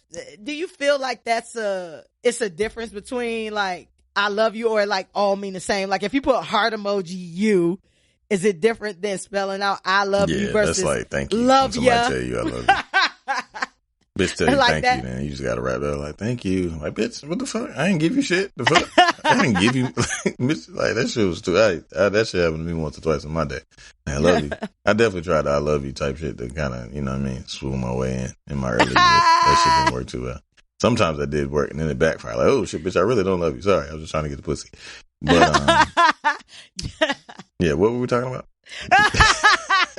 Yeah, derailed a bit. Yeah, but hell yeah. I mean, I think, definitely like I love you versus like love you, or I don't know. You know what I'm saying? Like I say like love you to like my aunties, or you know what I'm saying, or my sisters or some shit like I love you. You know what I'm saying? Or like, you know, just love you, or I love you. You know what I'm saying? Like, but like when you, I don't know. Yeah. There's definitely meanings behind it, like certain connotations that come along with it. You know what I'm saying? Right. Hey, that shit is always funny to me. That shit is funny to me. But back to the original story. Rapper rolling up on 50 Cent is litter shit. That's shit. Lucky, yeah. Lucky you still allowed to fucking talk about it. And then Shade Room posted like the nigga had went online and talked about it. Like, why would you post that? Like certain shit like just has like, you should cut the shit off where it is. You know what I'm saying? Like, we just talking about Cam Cohart. I know, that's what I'm saying. Like, cut that shit off, these man. Niggas is crazy. Like, cut that. Like, they don't get no more love. You know what I'm saying? Like, no more love. Like, the shit, like, they get their ass whooped.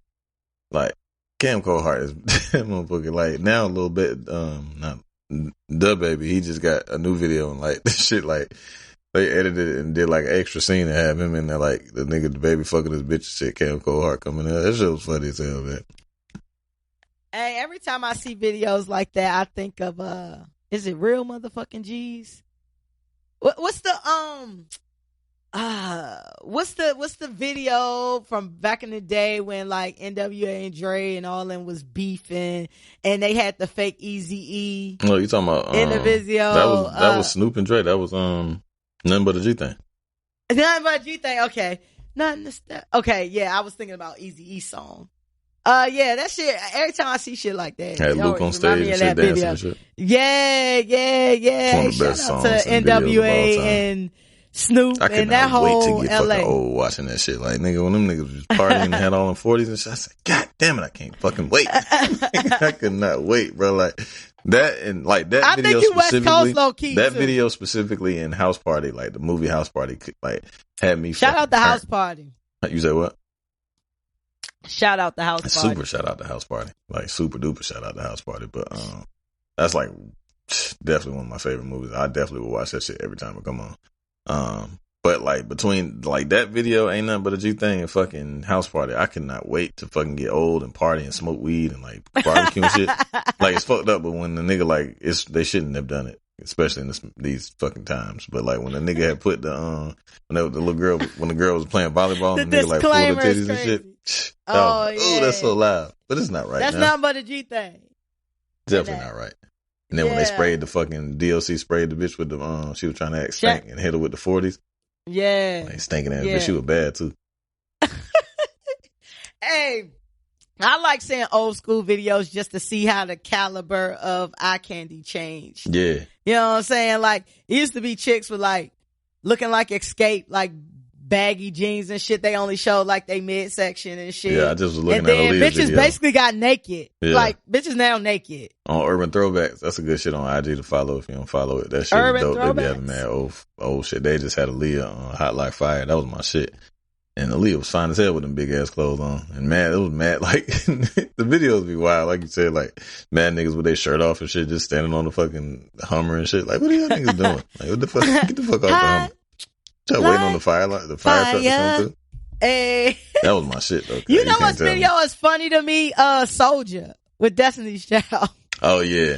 And it's just like mad niggas coming up and like it's Wayne and Tip, right? Yeah, great song. Yeah, Wayne and Tip and that. Yeah, that was that nigga Wayne smoked that shit. They both smoked that shit. Yeah. It's a dope song. Shout out to Destiny's Child and Wayne. T.I. Let's talk about T.I. since we just brought up T.I. So the cause of death of T.I.'s older sister, Precious Harris, was reported, and it was due to cocaine use. And they're saying it triggered an irregular heartbeat, leading her to crash into a pole. And this was according to TMZ. Precious was 66 years old, and they're saying that she had enough drugs in her system that caused like high blood pressure. I ain't even read that shit. I ain't even want to know like why she died. That shit was wicked. I didn't know that till you just said it. Yeah, and it triggered an abnormal heart rhythm. And you know, TMZ reported the shit and doing what TMZ does, and T.I. got super upset and said that for the report on his sister's death, and he blasted TMZ and he was all upset and he was asking, of course, you know, T.I. always asks for a boycott. And then, you know, TMZ backtracked and apologized to T.I. and edit the article or the obituary or whatever of Precious out of respect for T.I., you know, and his family. Now, one of the things that T.I. was saying in like his video, cause you know, T.I. always makes a video. And he was saying that, you know, TMZ was wrong for reporting that information, that he's a celebrity. His sister is not a celebrity. And, you know, that, you know, like she should be off limits and things like that. I was a little bit on the fence about this, right? So for me, I was just like, I get it. Like if it was my family member, I would be upset too. I would definitely be upset. I understand why T.I. is upset. However, TMZ was doing what TMZ does. You know what I'm saying? Like, is TMZ wrong for reporting this information? Hell yeah. That shit is like TMZ is for celebrities. Just the case in point. Like she ain't no fucking celebrity. You know what I'm saying? Like why the fuck? Like she I mean, people know her obviously, but like she's not like people. You know what I'm saying? Like she's a celebrity, so. I mean, excuse me, she's not a celebrity. Like, if T.I. would have had passed that way, then yeah, you can like, or T.I. or Tiny, God forbid, anything like, but his sisters, like, that shit ain't, you know what I mean? Like, that shit has no relevance in people's lives. I didn't even care to think about it, because for one, I ain't want to, like, you know what I'm saying? I ain't want to see why the lady died. She ain't my family, you know what I'm saying? Or she ain't, like, of no significance to me, not saying that, but, like, let people grieve, man. I don't want to see the headlines of her fucking passing in the news, you know what I mean? For that. So I don't know. Hell yeah, they wrong. Yeah. So again, this is something where I'm on the fence, because I feel like T.I., as soon as you put your sister on reality TV, which she was a steady cast member of your show, you opened her up to be looked at like a celebrity. If it was T.I.'s sister that nobody knew and that was never on TV, now take it, T.I. and Tiny has had several seasons of this show, which Precious has been a part of every season. So technically, you kind of are a celebrity. She's definitely not a celebrity. You know what I'm saying? If you are in the public eye, if TV is one of your jobs, you are deemed a celebrity. Now, are you a T.I. celebrity, a Beyonce celebrity? No, you're not. I think if you're seeking fame, I think that makes you a celebrity. Like, if you're like, you know what I mean? Like, if you just own some shit, I don't think that makes you a celebrity. You know what I mean? I think if you go to a public place where the public is now privy to you, you're now a public spectacle. Mm. You know what I'm saying? Like, that's what I feel about it. You know what I'm saying? So I don't like. Again, I just want to say I understand why T.I. is upset. You just released information that was unfavorable about my sister. I get it 100%. But I feel like you also have to take responsibility for the fact that you brought her in a public forum. So you need to take responsibility for that as well, because if T.I. was just, if Pressure was just one of your random sisters that we never knew about, TMZ wouldn't feel compelled to report. So it's like, can you be mad at me for doing my job? Yeah. I mean, in this case, yeah, I think so. I don't like us knowing that she died from cocaine abuse does what? Like what, you know what I'm saying? Like what is... but what would it do if it was any celebrity? Or any public figure? I won't say celebrity, I'll say public figure. I don't know. I guess nothing, but especially because of her, like, I don't know. That shit corny. I don't fuck with it. Yeah. On one side, I just feel like, TMZ doing what they do for everybody. So it's kind of like, okay, well, what's the threshold? Do you got to make a certain amount of money for us to report on this shit? Is it, what's the criteria of when we should report this shit and when we shouldn't report this shit? Because we know blogs gonna do what blogs do, vlogs or whatever, you know what I'm saying? They're gonna do what they do. That's their job. That's what they're in the business to do. Do I agree with everything that TMZ do? No. Not at all. But I'm just trying to figure out where's the line here where it's okay for them to report shit and when it's not okay for them to report shit for individuals. TMZ does stuff for the clicks. They do things for, the exposure. That's how they get paid. I understand that whole business model. But where's the threshold? Like, we report on this person, but we don't report on this person when we actually have the information on it. And do you just report it when it's favorable? Like, if drugs was not a thing and maybe she just had a stroke, would it have been okay for them to be like, oh, Precious Harris had a stroke? But is it because the fact that now we're privy to the fact that Precious Harris was doing cocaine, it makes it, no, you can't report on it? I don't think I don't think she's that big of a celebrity to the point where, you know what I mean? Like, she's not like that big of a celebrity where you have to make it known the reason that she died like she died. I think that's enough. For me, you know what I'm saying? Like, me personally. You don't care about Precious Harris, but Precious Harris It's not that I don't care about it, but I'm just saying in a day-to-day, like, if she was still alive, you wouldn't be thinking about fucking Precious Harris. Right. Like, so I guess that's my point. Like, I don't care, not to say I don't care how she died, but the fact that she died, you know what I'm saying, is enough for me. You know what I mean? Like, I don't really have to have details. I think that TMZ is not going to report on anybody that they don't think is big enough for them to get clicks and advertising and things like that. You know what I'm saying? But I just feel like it's one of those things where, you know what I'm saying, like, you brought her into a public forum. You know what I'm saying? And unfortunately, because it's not ideal once you put someone in a public forum and they sign up for that, because she had to sign a contract to be on this reality show year after year after year after year. That's kind of like one of the hazards of, you know, of that.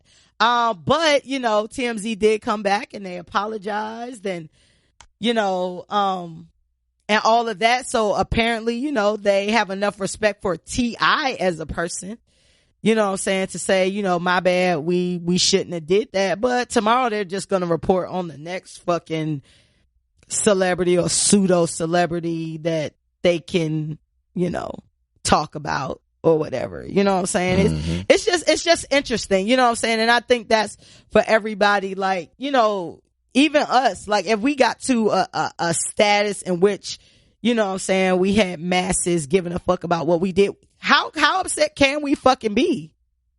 You know what I'm saying? That motherfuckers is intruding our lives when, you know what I'm saying? Like, that's kind of what you signed up for.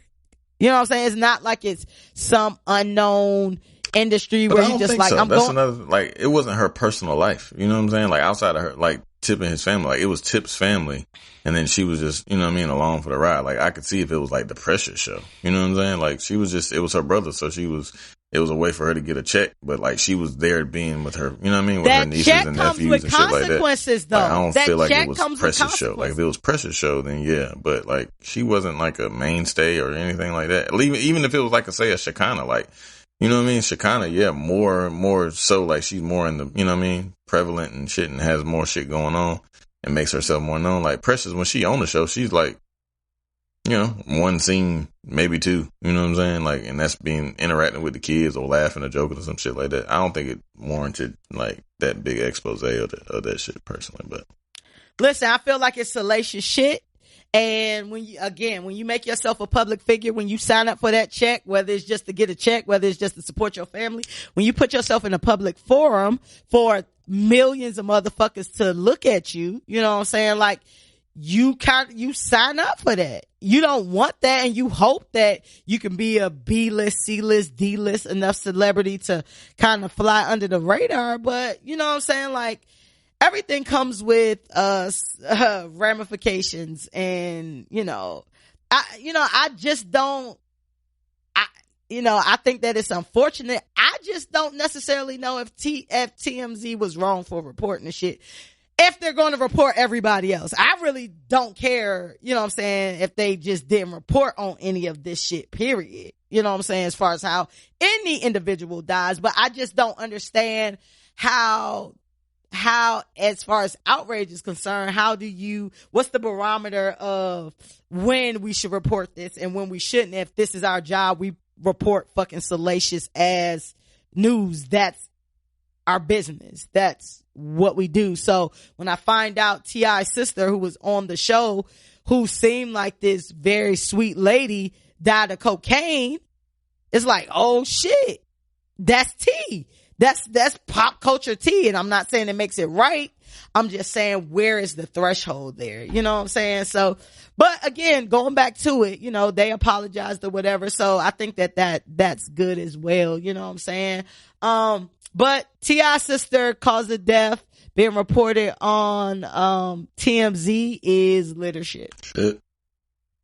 Yeah. I think that is shit only because she just seemed like a sweet lady, and it would be great if, you know, she could go down without that, you know, asterisk on, you know, her Wikipedia or whatever the case may be. All right, last but not least, DJ Khaled is fucking pissed. DJ Khaled is pissed at everybody for his Father of a Side album debuting at number 2 behind Tyler, the Creator.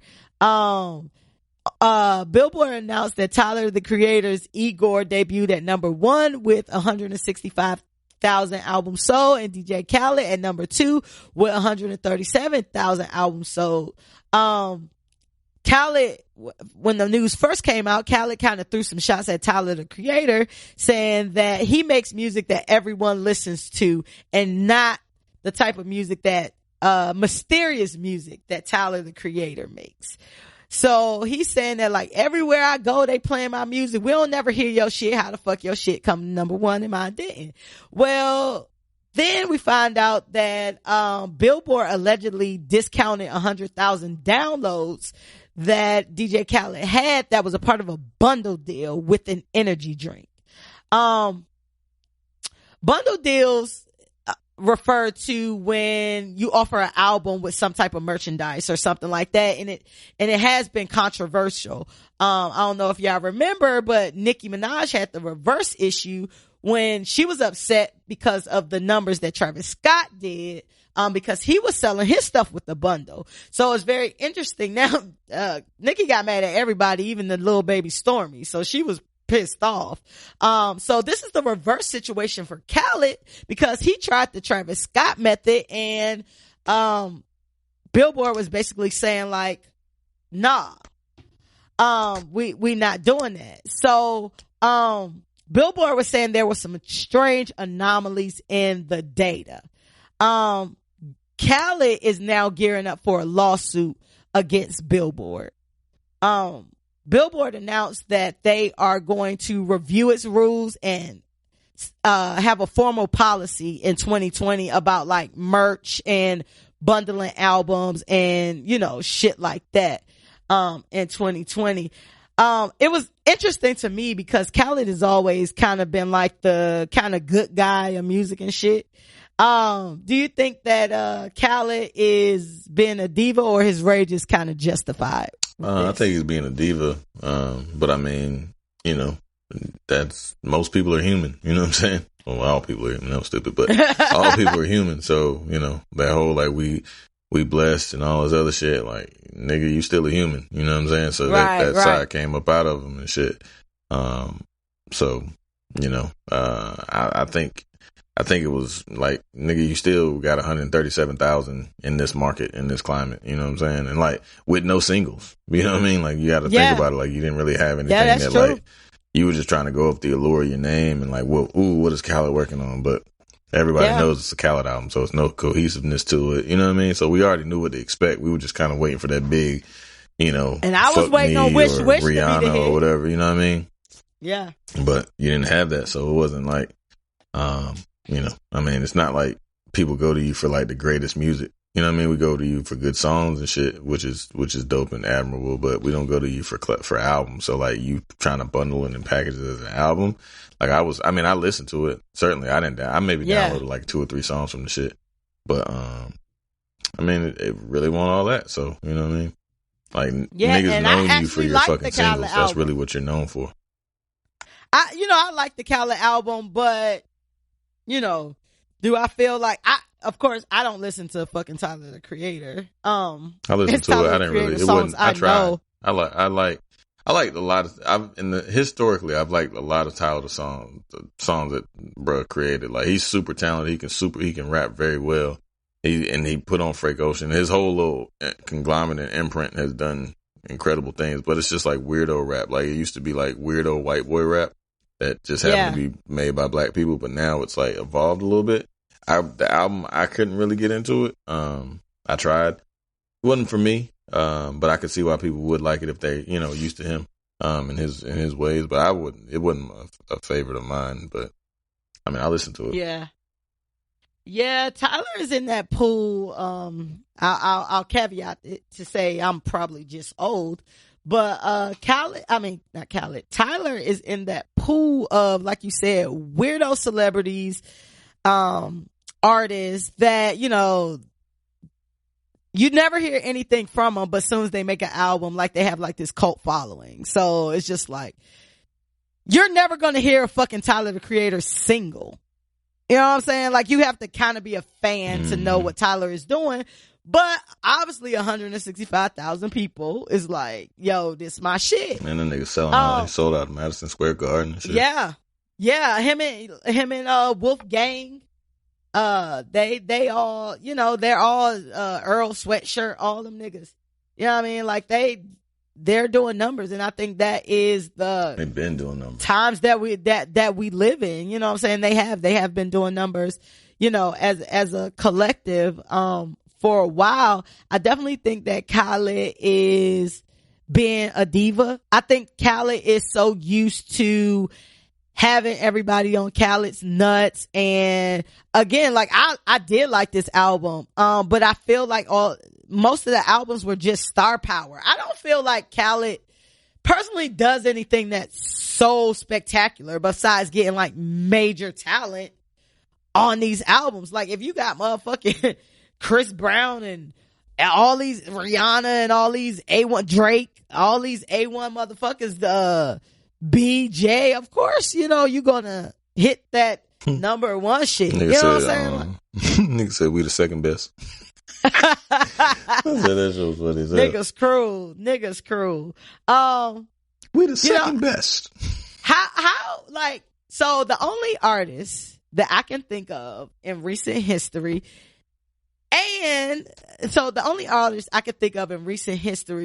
that has consistently been on top is kind of like Drake. And the only reason I say Drake is because he's been on Billboard for the past 10 years consistently. Drake has always been on Billboard. But even Drake's albums, when you're comparing yourself to yourself, you know what I mean? When you're your only competition, that causes problems. So even Drake is not hitting numbers that Drake would hit, but he's still doing better than majority of people. How do you think artists who are used to number one albums or just being on top, you got your Khaled, you got your Nicki Minaj, everybody has their point in time where they're not gonna do, even if it's way more than most people, they're not gonna do what they're used to. Like, what would you do or what advice would you give an artist if you worked at like a record label just to kind of prepare for the downfall, I guess? I mean, shit, everybody go through it. That's the thing. Like, I mean, you're never going to be as hot as you originally were. You know what I'm saying? Yeah. Like, everything, like, it fizzles out. Like, you can't continue. Like, the only thing that's like consistently hot is the sun. Like, everything else, like, eventually just, you know, loses its steam and loses its momentum. I think you just got to embrace what you got. You know what I'm saying? If you got your core fan base, like you think about it, like Jeezy was one of the greatest fucking artists. T.I. was one of the greatest artists. Wayne was one of the greatest artists. Everybody like falls off. It's just the fucking, like Drake is the only fucking anomaly, you know what I'm saying? An outlier to that whole shit, which is amazing in itself. But, yeah. Like, but eventually Drake is going to Drake out. Yeah, I don't know though. No, he will. I don't know you know when what I this mean? shit is Not saying coming. he's gonna be like a nobody, but you know what I'm saying? Eventually a new Drake will come along. Not saying do numbers like him, but what I'm saying is it's gonna be a time where Drake, I mean, yeah, it's number waves. 2 It's or always 3 waves. or, Like you had your Nellies, you know what you I'm had your saying? 50s, you had your, you know what I mean? Like you always had like that artist that just like breaks ground from the rip. And then you also have your slow burns, you know what I'm saying? Like your people that build their careers up like Wayne and Hove and, you know what I mean? Like it's a different time in music now, but like you have like the combination of the two, you know what I'm saying? Like it's a slow burn and they gradually get steam, or then you have your fucking, you know, not your one hit wonders necessarily, but the people that just make an instant impact and have numerous hit songs and just kind of control shit from a long standpoint. So, yeah. Again, Drake is the outlier to all that because he made an instant impact and then just kept that streak going for 10 years now, which is amazing. Yeah. Yeah. So I think Drake come out tomorrow, that shit's still going number one. You know what I'm saying? Yeah.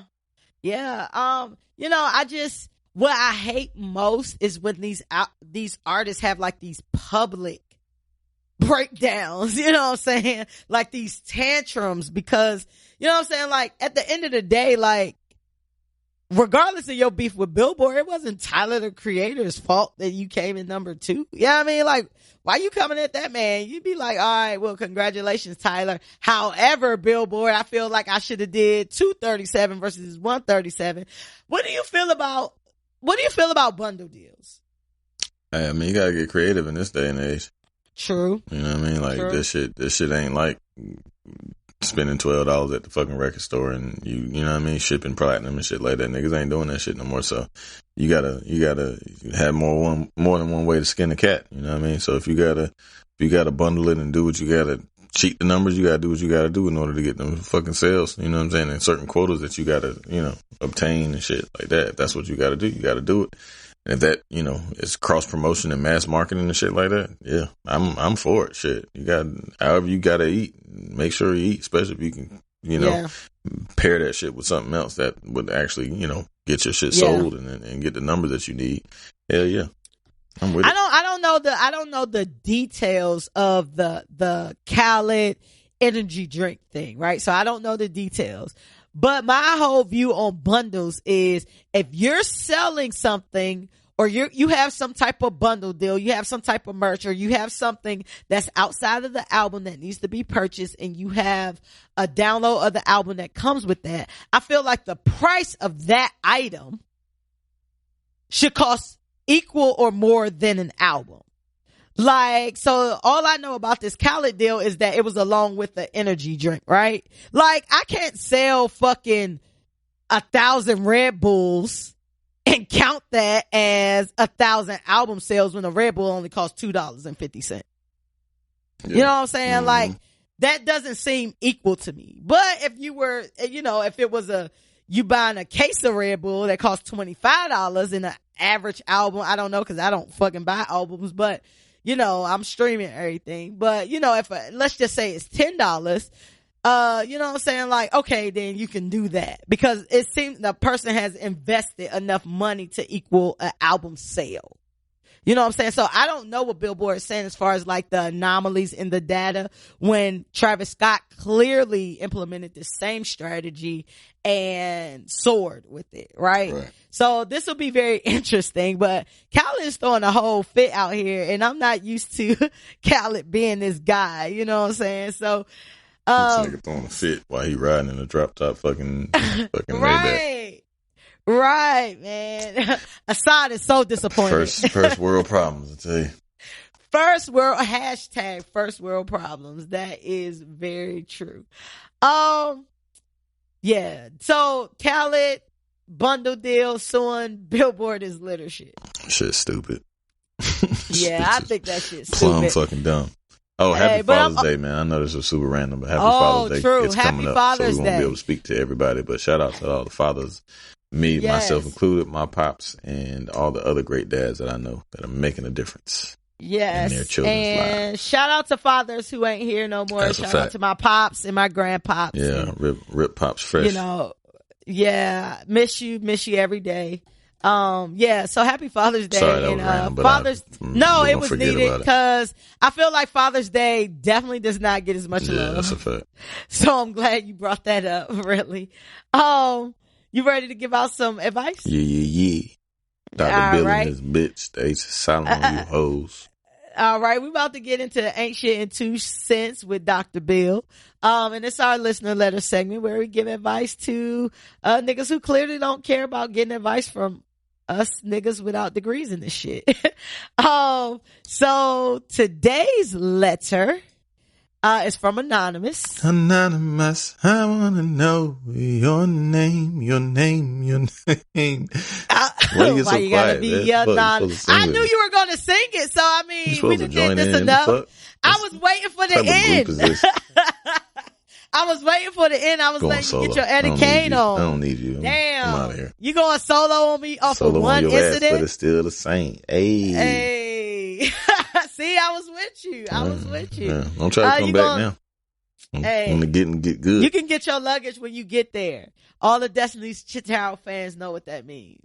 You can get your luggage when they send off one of the Destiny's Child members. You probably don't even know that. Yeah, I was thinking like Cater to You. I was like, Cater to You? Was that in Cater to You? Nah, it was when like the second round of Destiny's Child was happening before they went to like 3 people. Mm-hmm. And was it not Fatima? What was that girl name? What was the girl name? Didn't it start with an F? Yes, I feel like Felix Child. But they told her, Beyonce was telling her that she could go, and the girl's like, but I don't have my luggage. She was like, well, you can get your luggage when you get there. We never saw that bitch again. Yeah, her name was definitely Felix. Hey. Oh man, now you're gonna have that on my mind. But anyway, back to Anonymous. It says, loyal listener, first time writer. Appreciate you.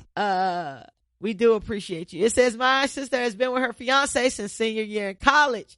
They've been together for 8 years and they've been living together for 7 years. They've been engaged for a year. The whole rundown. When they moved in together, they were both making around $30,000 a year, splitting the bills 50-50. My sister is a teacher and only makes $40,000 a year. Meanwhile, her fiance has done pretty well for himself and is making about $75,000 a year. That's almost double my sister's salary. They are still splitting the bills 50-50.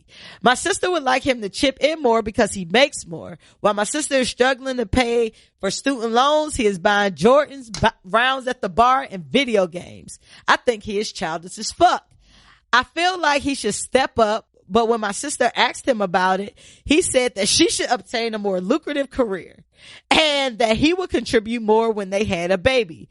My sister is annoyed, but feels like this is outside of this issue. He is a good guy. What do y'all think about this situation? Because I think he is a man child, and this is from Anonymous. Coming from a nigga who pays every single bill, it'd be nice to have some help. Shout out to you. Happy Father's Day. For sure. Fuck that. God damn it. Damn, I pay all the bills. Shout out to my wife. Shout out to you. She definitely is worth But she definitely has a job. Hell yeah, for sure. I definitely would take my job over hers. Shout out to Tiff. Fact, I would take your job over Tiff's too. For sure. Or any mother. That's a I fact. would take your. But yeah, nah, I mean, as a man, like, I don't know, I was raised different. So this might upset some of y'all motherfuckers again, cause here goes me being on my man shit. But I was raised like, my daddy took care of all the bills majority of the time. Like, my mama's money was her money when my mama stopped working when I was 17 cause she got sick. But up until that point, for the most part, like, mama knew it was her money. You know what I mean? She paid like the cable bill and shit, like the expenditures and shit like that. But like, my daddy took care of all the mortgages and the light bill and the water and shit. So, and all the car notes and shit like that. You know what I'm saying? So I'm kind of like under that same guise. Like, I was raised like that. Like, my daddy was the provider in terms of, and then my mom could do whatever, you know, like, I mean, my mom would do mad shit, you know, buy all type of shit. She decorated like fuck. So she would buy mad girly shit, you know what I'm saying? Kirkland. Like, you know, she probably did the groceries and shit like that because she was the one who went to the grocery store mainly, you know what I'm saying? But I was just raised on the imprint that men, you know, took care of the bills majority. So I'm not the one that's like, even before I had kids, like, my wife worked and shit, but like, I was still, you know what I'm saying? Like, I'd pay the mortgage, you know what I mean? And, or not even that, like, once we got married and shit, it was different. We just combined, like, I went to, like, I'm not like super churchy and shit and super religious in terms of that, but I went to like church one time and, they said, you know, that one of the number 1 and 2 things that lead to divorce are children Finances. And money. Yes. The pastor said, he just said something real simple that resonated with me. He was like, hey, people, when you're already coming into a marriage, when it's a divide, you know what I mean? Like, when you have your money and you got to pay your wife back and pay your husband back. He's like, that shit is already putting a division in between the relationship. You know what I'm saying? Like, and plus if you have, like, me and my wife, we got joint everything. Like, you know what I'm saying? Like, it's just one account. Like, she spend, I spend, whatever.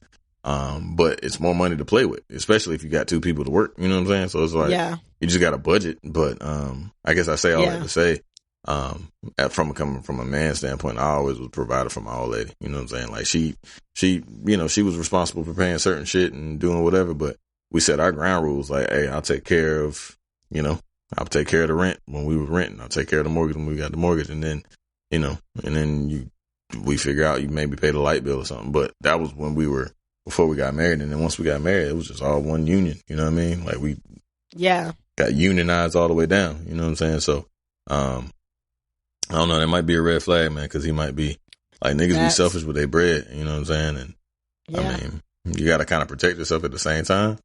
Some people just aren't willing to, you know, compromise and give all their money up at one time. You know what I'm saying? And if it's, and see, I don't know. It's just like, when I got married, I'm planning to like get divorced. You know what I'm saying? Which I don't know if anybody does, but at the same time, like, when you kind of come in with like these clauses and shit, like, you kind of setting yourself up. It's also protection, but it's also kind of like having that like looming goddamn, you know, black cloud over the thing, like, type shit. So I feel you. I see both sides, you know what I mean? Totally. But, that's just how I rock. So I don't know if that answers the question, but. So this is a bigger issue for me because I feel like if you guys have you guys are, one, in a relationship, a committed relationship. Two, the time y'all have been together. It was like 9 years, wasn't it? 9, 10 years, wasn't it? Yeah. So it's kind of like, to me, if I'm in a relationship with someone and they're not even at the marriage stage yet, but they're going to be there, they're engaged, right? So if you see I'm struggling, that just tells me what you thinking about me. You know what I'm saying? Because I feel like you should want to make sure that I'm not struggling. Right. Regardless, if, you making this much money and you see that I'm struggling and you still only worried about you until we get something that's the both of us, then you'll kick in some more money like you doing me a favor. You know what I'm saying? Like, this just sets a baseline for me about how he's going to treat you. Absolutely. And what he thinks of you. You know what I'm saying? So it's like beyond like money. You know what I'm saying? Like, I'm struggling to just get my day-to-day shit together, and you out here buying rounds and shit and doing meaningless shit. Right. You know what I'm saying? Now, of course I'm not married, but I always said, if that day were to come and I were to get married, then I would definitely, have majority of our money be combined, but I would still have my own bank account as well. And my reason for that is because I'm not about to ask nobody what I can do with my fucking money. You know what I'm saying? If I want to buy some shit, I'm just going to buy some shit. You know what I'm saying? But that might be a 80-20, you know what I'm saying? Or, just depending on what our bills are. You know what I'm saying? Right. And I know I like to buy shit that, period, somebody's going to think is dumb. Like, you buying gym shoes? I mean, like, ain't fucking gym shoes. First and foremost, let's have a conversation about the names. Exactly. Oh yeah, that was on fucking. I was like, what the fuck is that from? But that was from Chicago, the Chi.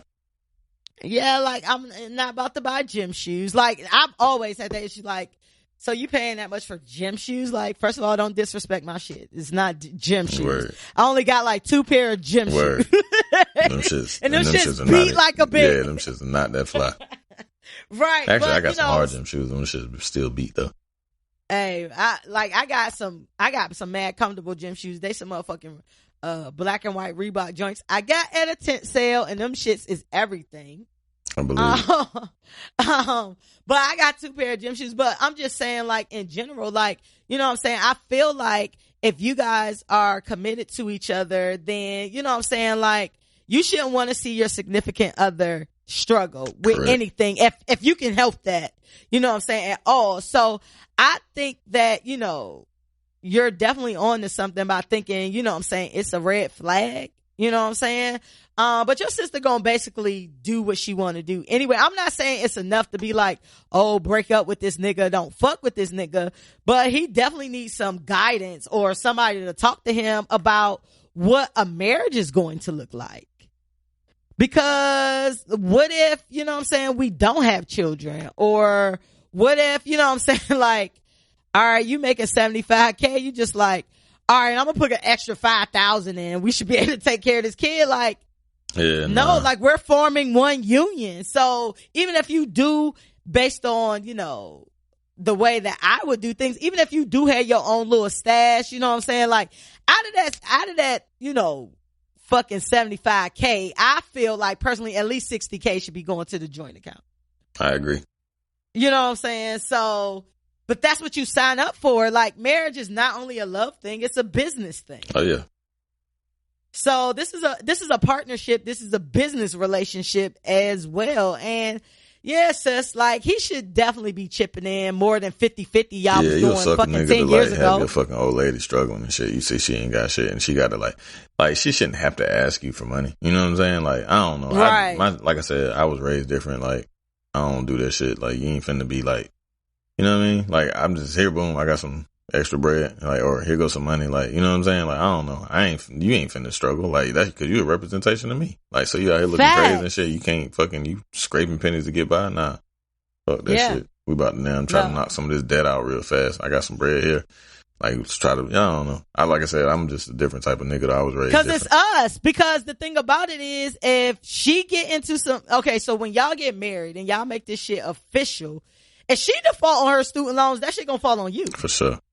Like, if she default on whatever she got going on, and it's like kind of extra fucked up because I have a soft spot for teachers. And we just talked about that at the beginning of the podcast. Like, teachers don't make shit and they dealing with a whole bunch of shit. Yeah, they do. So you gotta love doing that shit in order to go get a fucking degree that you're gonna pay for that costs more than the amount that you making. Right. So, and we need people to make our millionaires. Like, you know what I mean? The people who make the millionaires make fucking $40,000 a year. Right.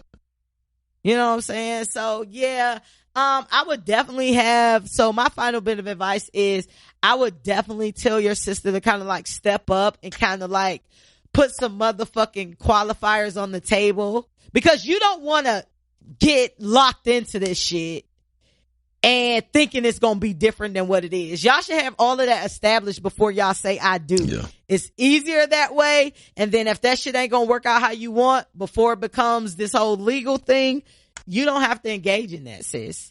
So that's my final advice. What's your final advice? Shit, man. Communication is the key. I definitely think she should address it, you know what I'm saying, and put it on Front Street and let her know how she feels and like the fact that she's struggling and this is going to be an issue for her going forward. Seek marriage counseling prior to getting married, I think. Yep. I've heard a lot of couples say that. That has helped. And not only has it helped motherfuckers get married, it has helped motherfuckers know that they shouldn't get married. Yeah. Like, I know. And stay married or not stay married. I know people who have went to couples counseling and decided to cancel the wedding. Yeah. So, you know, so Anonymous, let us know, follow back up with us, and we thank you for listening to the show. Absolutely. But if any of y'all want some advice from Dr. Bill, and Dr. Fresh, write into the ain'tshitshow@gmail.com. That's the X where the I will be. And we may read your letter on the show. You ready to get into some free smoke? Free smoke? Free smoke. Let's do it. All right. Free smoke is where we talk about hot button personal topics. It can be anything from politics to petty. Y'all know how we rock. And today's topic is conversations around the web. And these are topics that have come up that has sparked a bunch of discussion, you know, based on social media, the internet, etc. The first topic is, so Warriors part owner Mark Stevens pushed Warriors player Kyle. Is it Lowry or Lowry? Mike Lowry. Lowry. That's what season. I thought it was. But I thought I was just too into Mike Lowry. Can't wait the Bad Boys come out, because I feel like it's going to be great or it's going to disappoint us like fuck. So I don't think it's like going to be no middle ground on that. But the incident occurred during the fourth quarter of the game 3 of the NBA finals, where Lowry dove into the stands for a loose ball, and Warriors part owner Mark Stevens shoved him while he was still down. Lowry was pissed and got up and called for the officials to eject Stevens from the game and suggested a lifetime ban. Stevens has been banned, but we don't know for how long. For a year. It's been banned for a year. It's for a year? Yeah.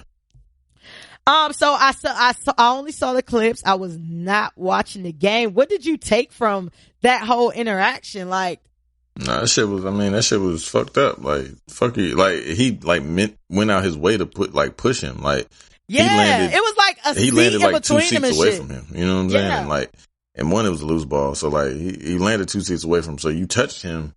Like, keep your fucking hands off me. And then 2, like, you went out of your way to touch him. Like, he didn't even land on you. I could see if he landed on you, he was trying to get him off you or some shit. Yeah. None of that. Like, none of that occurred. You just that's what I saw too. Douchebag white dude, like, just drunk and in your fucking supremacy mode.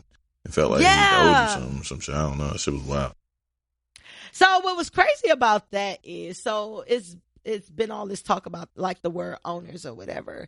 And when I first saw the shit, you know, it's automatically white privilege to me. You know what I'm saying? And then, but I think about it and I'm just like, first of all, this is a person that plays a part of the team that you own, or a part owner of. And I know y'all motherfuckers think in terms of property. Nah, he was an owner of the Warriors. He was an opposing team. Lowry played for the Raptors. Got you. So I was fucked up on that. So, you know what I'm saying? So, I mean, given that piece of information, that's why he felt compelled to do it? Because it was on the opposing team? Yeah, I guess. But 1 year suspension is nothing. Like that shit is the 1 year suspension. Motherfuckers have been like fans. Like it was a fan in Utah that was like saying some obscenities to Russell early in the season. He's banned for life, right? He's banned for life. And then you have motherfuckers who I watched like the Malice in the Palace and shit. Like Ron Artest got a super dope documentary on Showtime. If you got Showtime, if you want to check it out. Yeah. But it was kind of going through that, and how it started is that Ron was doing all that shit, and then him and Ben Wallace got to beefing and doing whatever, and then he laid on the table because that was his way of coping and trying to stay calm because he was trying to get away from the whole situation. So as he's sitting there, or laying there rather, a fucking fan and another fan, two fans, fucking made a bet. Like, I bet you I can hit him. I bet you $50 you can't hit him with your cup. And then throws the cup and hits him square in the fucking chest. And he looks up, and the first thing he sees is the motherfucker who didn't throw it, but it was the kid beside him who bet him that he would throw it. So now, like, Ron Artest is fucking furious, you know what I'm saying? As he should be. Like, you know what I mean? Like, you've assaulted me, essentially, you know what I mean? So, and now he went in the stands, and he was suspended for, the entire year, and then Steven Jackson and all this. And then that fan was, had an assault charge, and the other kid, you know what I'm saying? So it was just a bunch, and he was banned from the Palace of Auburn Hills. I think like they ended up lifting the ban, but he was banned for a long time, and he was a season ticket holder and all that shit. And the other dude in Utah. Right. So I guess my point is that people have done way less without even necessarily touching people per se. And then one being arrested, being charged, being banned. And because he's an owner, he was fined, I think, $500,000, and this motherfucker's a billionaire. So they did, like, I don't know what I was looking at or listening to, but they said that it's the equivalent. The fine for a billionaire for the $500,000 was the same as it would be for like $200 to the regular person. So you banning this motherfucker $200, and then you're banning him from a year. Like, no, he needs to sell his ownership, never be able to enter because he's a threat. He should be charged for physically fucking assaulting this motherfucker, accosting this motherfucker. You know what I'm saying? Like, because if the flip side, if Kyle Lowry would have slapped the shit out of him, you know what the fuck would have happened? Oh, that shit would have been World War III. All hell would have broke loose. You know what I'm saying? So that shit, corny shit, man. Fuck that shit. It's always a double standard. These white people gotta fucking get. So he need to sell his stock or his shares, be forcibly told to sell his shares, and never be able to allow it in the NBA arena ever again.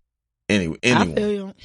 I agree with that. There's been a lot of talk about the term owners as well. I don't really have an issue with that because I think if you buy some shit, and if I spend $1.5 billion on some shit, it's mine. I'm the owner of this team. Just like I'm the owner of this house. I'm the owner of these shoes that I spent my money on. Yeah, but the difference of it is that majority of those individuals that are declared as owners are white. Most of their employee base is black or minorities of some sort. And it does, so the things that you're talking about are inanimate things. You're talking about houses and cars and other things that you own. Like, they don't own those people. Own human. If you're a business owner and you have employees, you do. Like if I own, but we don't. But your CEO don't call you fucking own. You don't own. I don't think I've never heard a fucking owner say that they're my players, but he's not saying that like I own them. You know what I'm saying? Like I pay them to fucking play basketball, but I own this team, so I don't see. Yeah, I do have a problem with the term owners. I do, because you're owning people. You know what I mean? You own the program, but people. You own the team, but you own. You pay players. The team is the players. The team is the brand. The team is the team is comprised of players and the facility and the arena and the apparel and everything else that comes with it. Right. So, and you get to dictate as the owner the way that those individuals perform, and you get to dictate what they do, and they got to go out and I don't know. I'm not. That's the same with any other employer. You know what I'm saying? Like if the owner of the company decides that they don't want you to be at the company anymore, they have that right to fire you, just like anything else. Depending on what kind of state you live in. I mean, if you're in an at-will state, you can't just fire people or you get a lawsuit. Yeah, I mean, just for the sake of argument, though, is what I'm talking about. But like, in terms of like being able to trade somebody or suspend somebody or right. You're trading people. It's human capital here. Yeah. Like it's still human capital. Like you're trading people, you're getting rid of people, you own those people. Without those people, you have no organization. But when we're that's talking like about the NBA like, period, right? Like that's any organization. Without any of the people, you don't have an organization. Right. I'm talking about all sports teams. I'm talking about anything, period. Like if anything, any business owner that has employees, like that's your capital, right? Like, I mean, the people that do your work for you. Yeah, but you own the process, you own the company, you don't own the people. But I feel like with this shit, they own the people. They don't own the people. Like when you talk about like Jerry Jones, you know what I'm saying? Which y'all know I've had a bad taste in my mouth about my favorite team for the past year. You know what I'm saying? He owned fucking, he owned Dak Prescott. You can tell that was a boy master situation. Yeah, he allowed himself to. But you could very well be like, nah, nigga. Like, you're not, what you gonna, if I'm Dak Prescott, if I said I'm gonna kneel, what you gonna tell me I'm not gonna start? You want to win the game. Yeah. I'll be in the game. No, that's exactly what happened. And I guarantee you, if Dak Prescott decided not to kneel, he still would have been playing. I 100% believe Dak Prescott would have been gone, just like everybody else who decided not to kneel. Hell no. 100%. He ain't have no other quarterback. Jerry He trying to Jones win games. of all people. And then Dak didn't even perform at the level in which he performed the year before. And he's still about to get paid. Yeah, I definitely feel like that's a master-slave relationship. And I would personally prefer that they be called investors or majority or minority partners or something else. I feel like owner is definitely antiquated. I feel like just due to the makeup and the structure of most of these sports teams and things like that, it definitely has a negative connotation. But we're also talking about, you know, teams who still have racist ass names like the Redskins and shit, and we letting that shit slide. And I'm not just saying that because I'm a Cowboys fan and fuck Redskins, but you know what I mean? Like I still feel like that's a problem. Y'all have people as y'all mascot. That's not cool. Yeah, that's, like, I mean, I agree with that. Totally. Like I'm that's not cool. You know what I mean? Like, you know, so, you know, sports just has a long way to go because it's still owned by the good old boys. It's still owned by Make America Great Again. You know what I'm saying? Like, it's an ownership situation. I don't know, man. And, you know, I think that's been a good conversation to have, whether they change it or not. I feel like that's a good conversation to have because I feel like words have power. And if I'm an owner, it gives something a little more spice than an investor. You know what I mean? Like, I own this. I own you. This team. I mean, I don't know. Yeah. I don't agree. I own this team. Like this is the team. I pay the bills. like this is my arena. These are my employees that work in the arena, and you're some of the employees that work in the arena. I don't know. Gotcha. I don't have a problem with it personally. Gotcha. All right. Next subject. 22-year-old new mother, and Instagram star, Bianca Prince, received a lot of backlash for complaining about her brand new newborn daughter's eyes. Now, this baby is fresh out the vagina, and she's complaining that her daughter has brown eyes like the father and not pretty eyes, quote unquote, like hers. Now, take it this YouTuber is light-skinned, light-eyed girl. You know what I'm saying? She would pass the paper bag test. Again, talking about all these things. What is our motto here? All roads lead to slavery. Mm-hmm. So this is all construct. So if we have white listeners, I hope we do a good job of putting these lines back for y'all, so y'all understand how even though y'all feel like slavery was so long ago, the constructs are still there, right? But she wanted her daughter to have light green eyes like her. After, you know, this birth went viral, she went to the internet to explain what she was saying.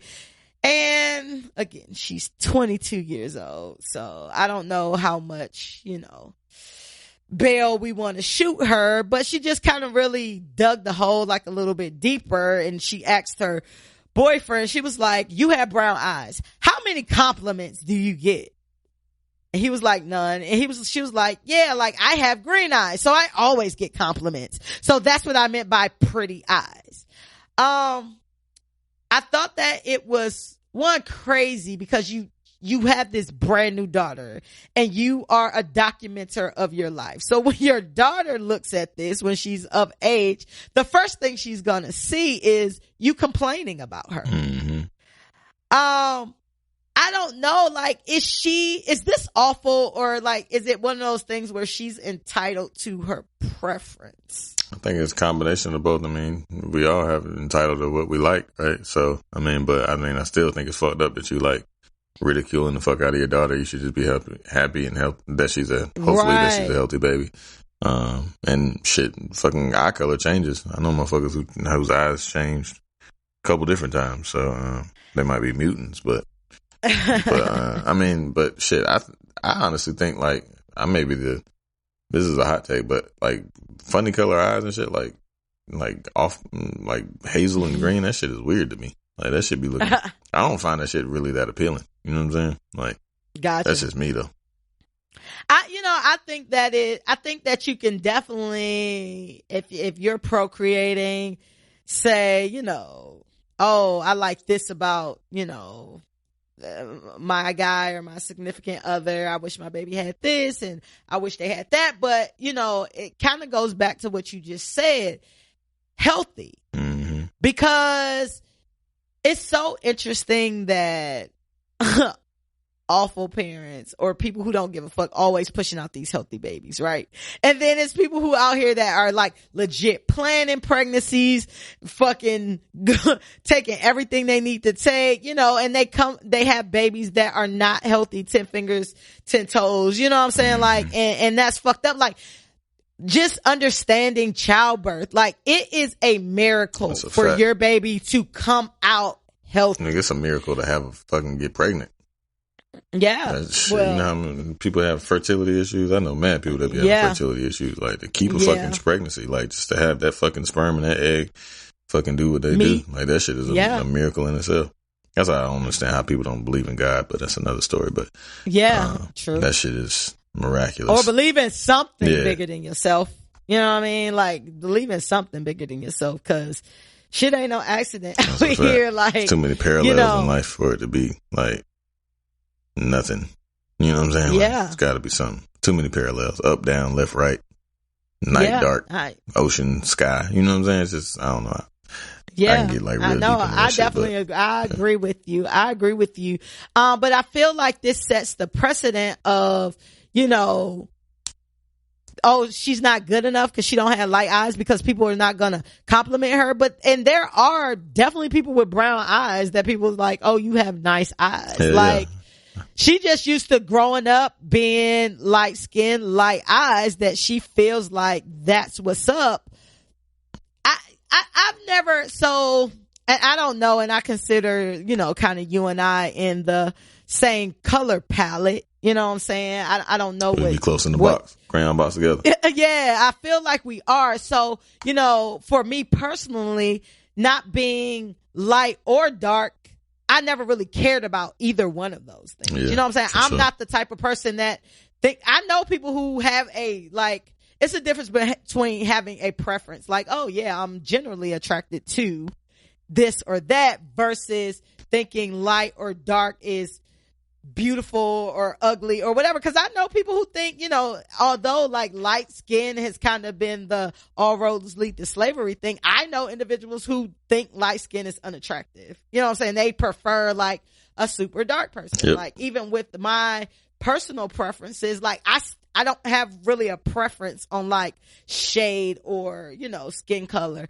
And black people, because of those constructs, we have things like light and dark and good hair and bad hair and, all of these type things, or having like super African American features as far as like, Jackson 5 nose. Or super You know what I African mean? Would features, be, really.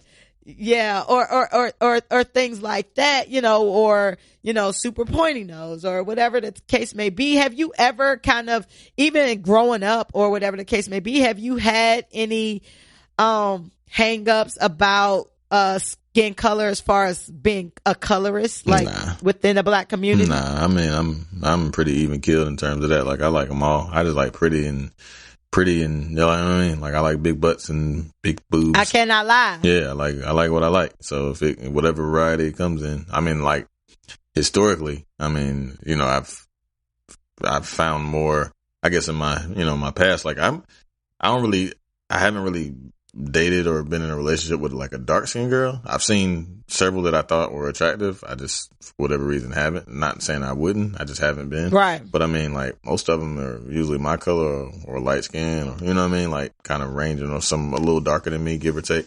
But, I mean, I don't really give a shit as long as you fine and like we cool and we can kick it. Like, and shit. fine. That's my preference. Are you fine though? Yeah, you bad? Like, are you funny? You got pretty feet. Right. I like that. But as far as just like the visuals, like before the person, like, are you fine? Like a beautiful dark skinned woman is one of the most attractive things there is. With some great skin. Hey, I love some great skin. Yeah, for sure. Like, I love some great skin. And I feel like chocolate skin that is great is like, I don't know. It's just something. It's just something about, that's a fact. Like, dark skin that's like nice fucking skin. And when they say the blacker the berry, the sweeter the juice, that is actually correct, because some of the best that I've ever had were some dark butts. Dark butts. And then you say things like dark butts. No, I did that on purpose. I think that is very interesting, like, to me, because I went natural probably like 6 years ago, whatever. I always had relaxed hair up until that point. And like, even like, growing up, being very young, my mom relaxed my hair. So I never, really knew like my hair texture. So then when I went natural and I had like my natural hair texture or whatever, it's very interesting because my hair is like naturally curly or whatever, or wavy or whatever the case may be. And I have people like, oh, what do you mix with? Nothing, just black and black. You know what I mean? Like, oh yeah, like you, this hair, like whatever. I'm just like, oh, you got good hair. And I never subscribe to like good and bad hair. I don't think that is a thing. You can have more coarse hair or you can have looser curls, but I don't subscribe to that. So like when people say that, I don't really subscribe to that. Like, I understand my lineage, you know what I'm saying? And my grandmother had what black people would deem as like good hair or whatever. But it's just very interesting to me because people want to have conversations with you like about hair because they deem you to have a quality of hair that's less coarse. You know what I mean? Mm-hmm. So I don't know. And probably because I'm just super fucking woke and shit. I'll be like, no, like, I'm good. Like, you know what I mean? Like, I just don't like getting into them type of conversations because I don't believe in good hair. Now, I do believe in like nappy ass unruly hair where you can't get a comb through that shit. That's and you tender headed. I don't call it bad hair, but it's like super fucking coarse, like where you just need to put some extra TLC on that shit. You know what I'm saying? But it is like some Brillo ass hair out here. But once, especially for like grown women or, grown men who have learned how to take care of their hair, some of the best hairstyles or most beautiful women that I've seen have coarser hair. They just know what to do with it and they know how to treat it and they know how to style it. So that's just very interesting to me. Follow up to that story. Somebody spray painted like they're fucking, they had like a Lamborghini or some shit. Hey, this YouTube money is out here. All right. They had like a Lamborghini or some type of sports car, like expensive sports car. And somebody spray painted that shit and put colorist all over that shit. Damn. Yeah, it was crazy. Last but not least, I want to talk super, super quick about, Jada Pinkett's Red Table Talk. So that sparked conversation where she was sitting down, she was talking to a therapist, and she basically said that, even though her and Will have not, had like infidelities, that there are other types of betrayals within a romantic relationship. And people never tell you to leave for those things. But they do tell you to leave as soon as it is like, somebody's cheated on someone. So the conversation was basically around like, what types of betrayals are like the worst betrayals, and like what are kind of like deal breakers. And like for you personally, like is a physical infidelity a deal breaker for you?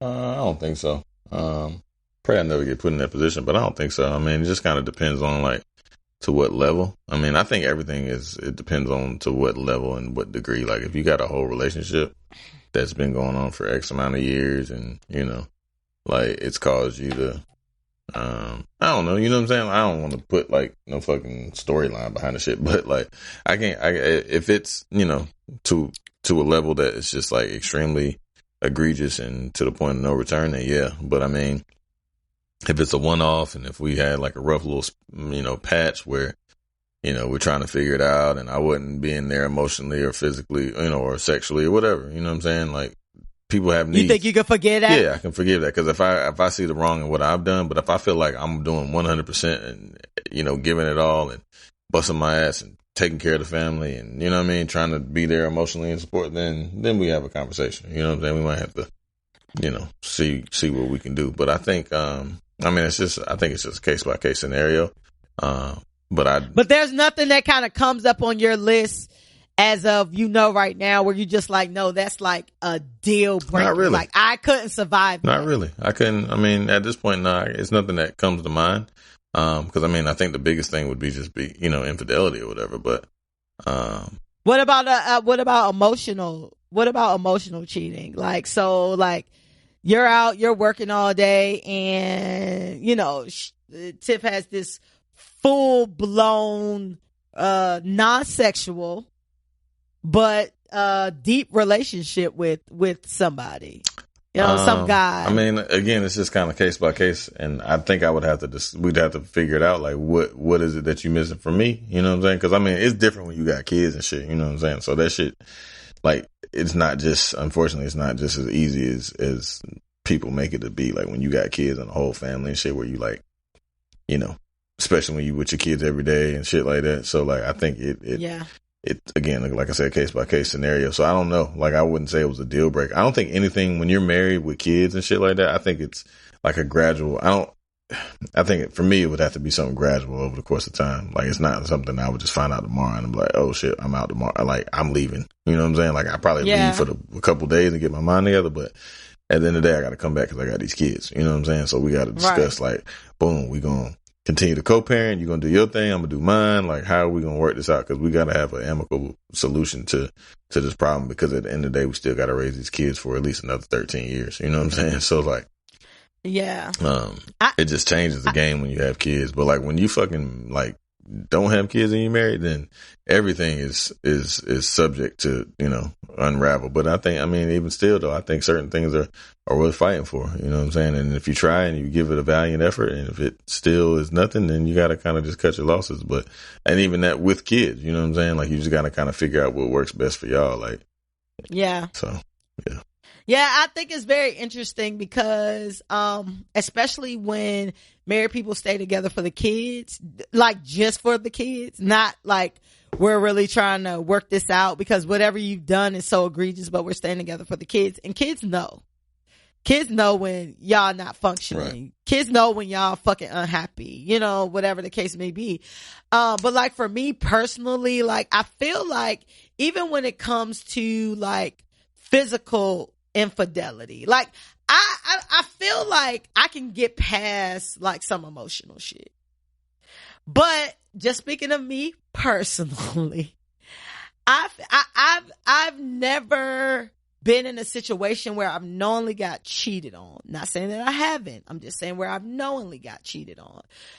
However, I know me. So I feel like if I'm cheated on just because of my makeup, we probably should leave each other because I'm going to cheat on you. And that's what I'm going to do.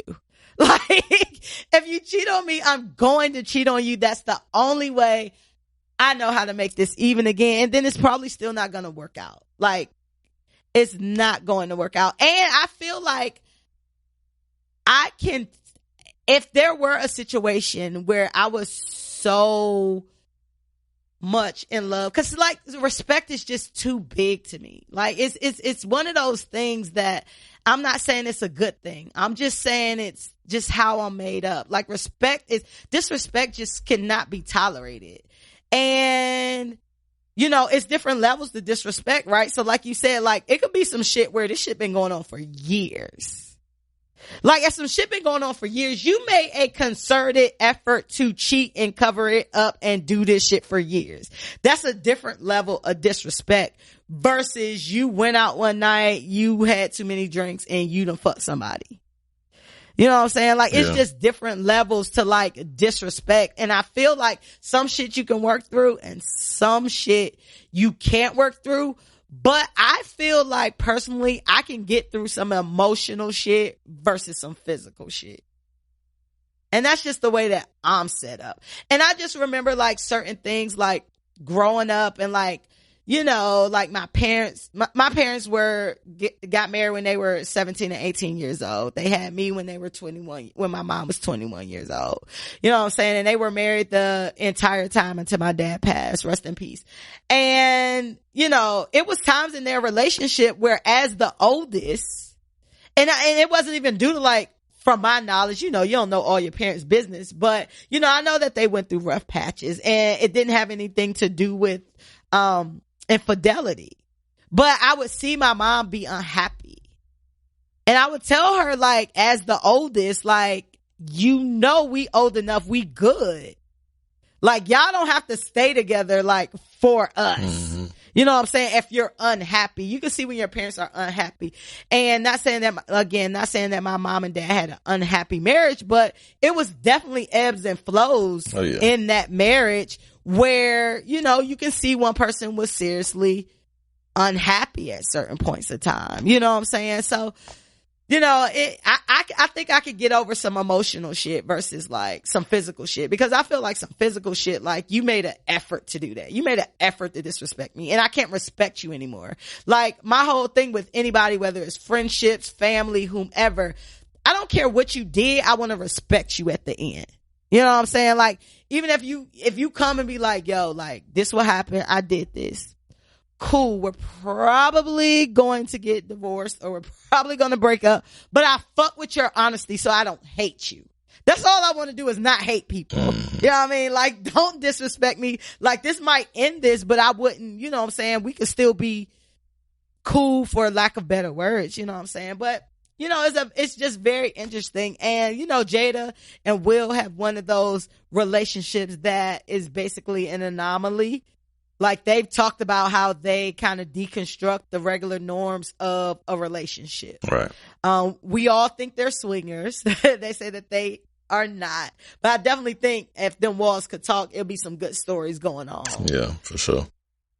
In regards to Jada and Will. But I always give a shout out to Red Table Talk, because I think it's a really good show. I think it's a really good concept, and it's really short, and it kind of, you know, really gets to the point, and it gives us insight on, you know, like two of the most famous black couples out here. You know what I'm saying? But I want to thank y'all for listening, man. Make sure you subscribe to the show. Follow us at The Ain't Shit Show. Y'all know that's the X where the I will be on all social, Twitter, IG, Facebook. You know what I'm saying? You can stream us on YouTube, Spotify, iHeartRadio, Google Play, Apple Podcasts, all that good shit.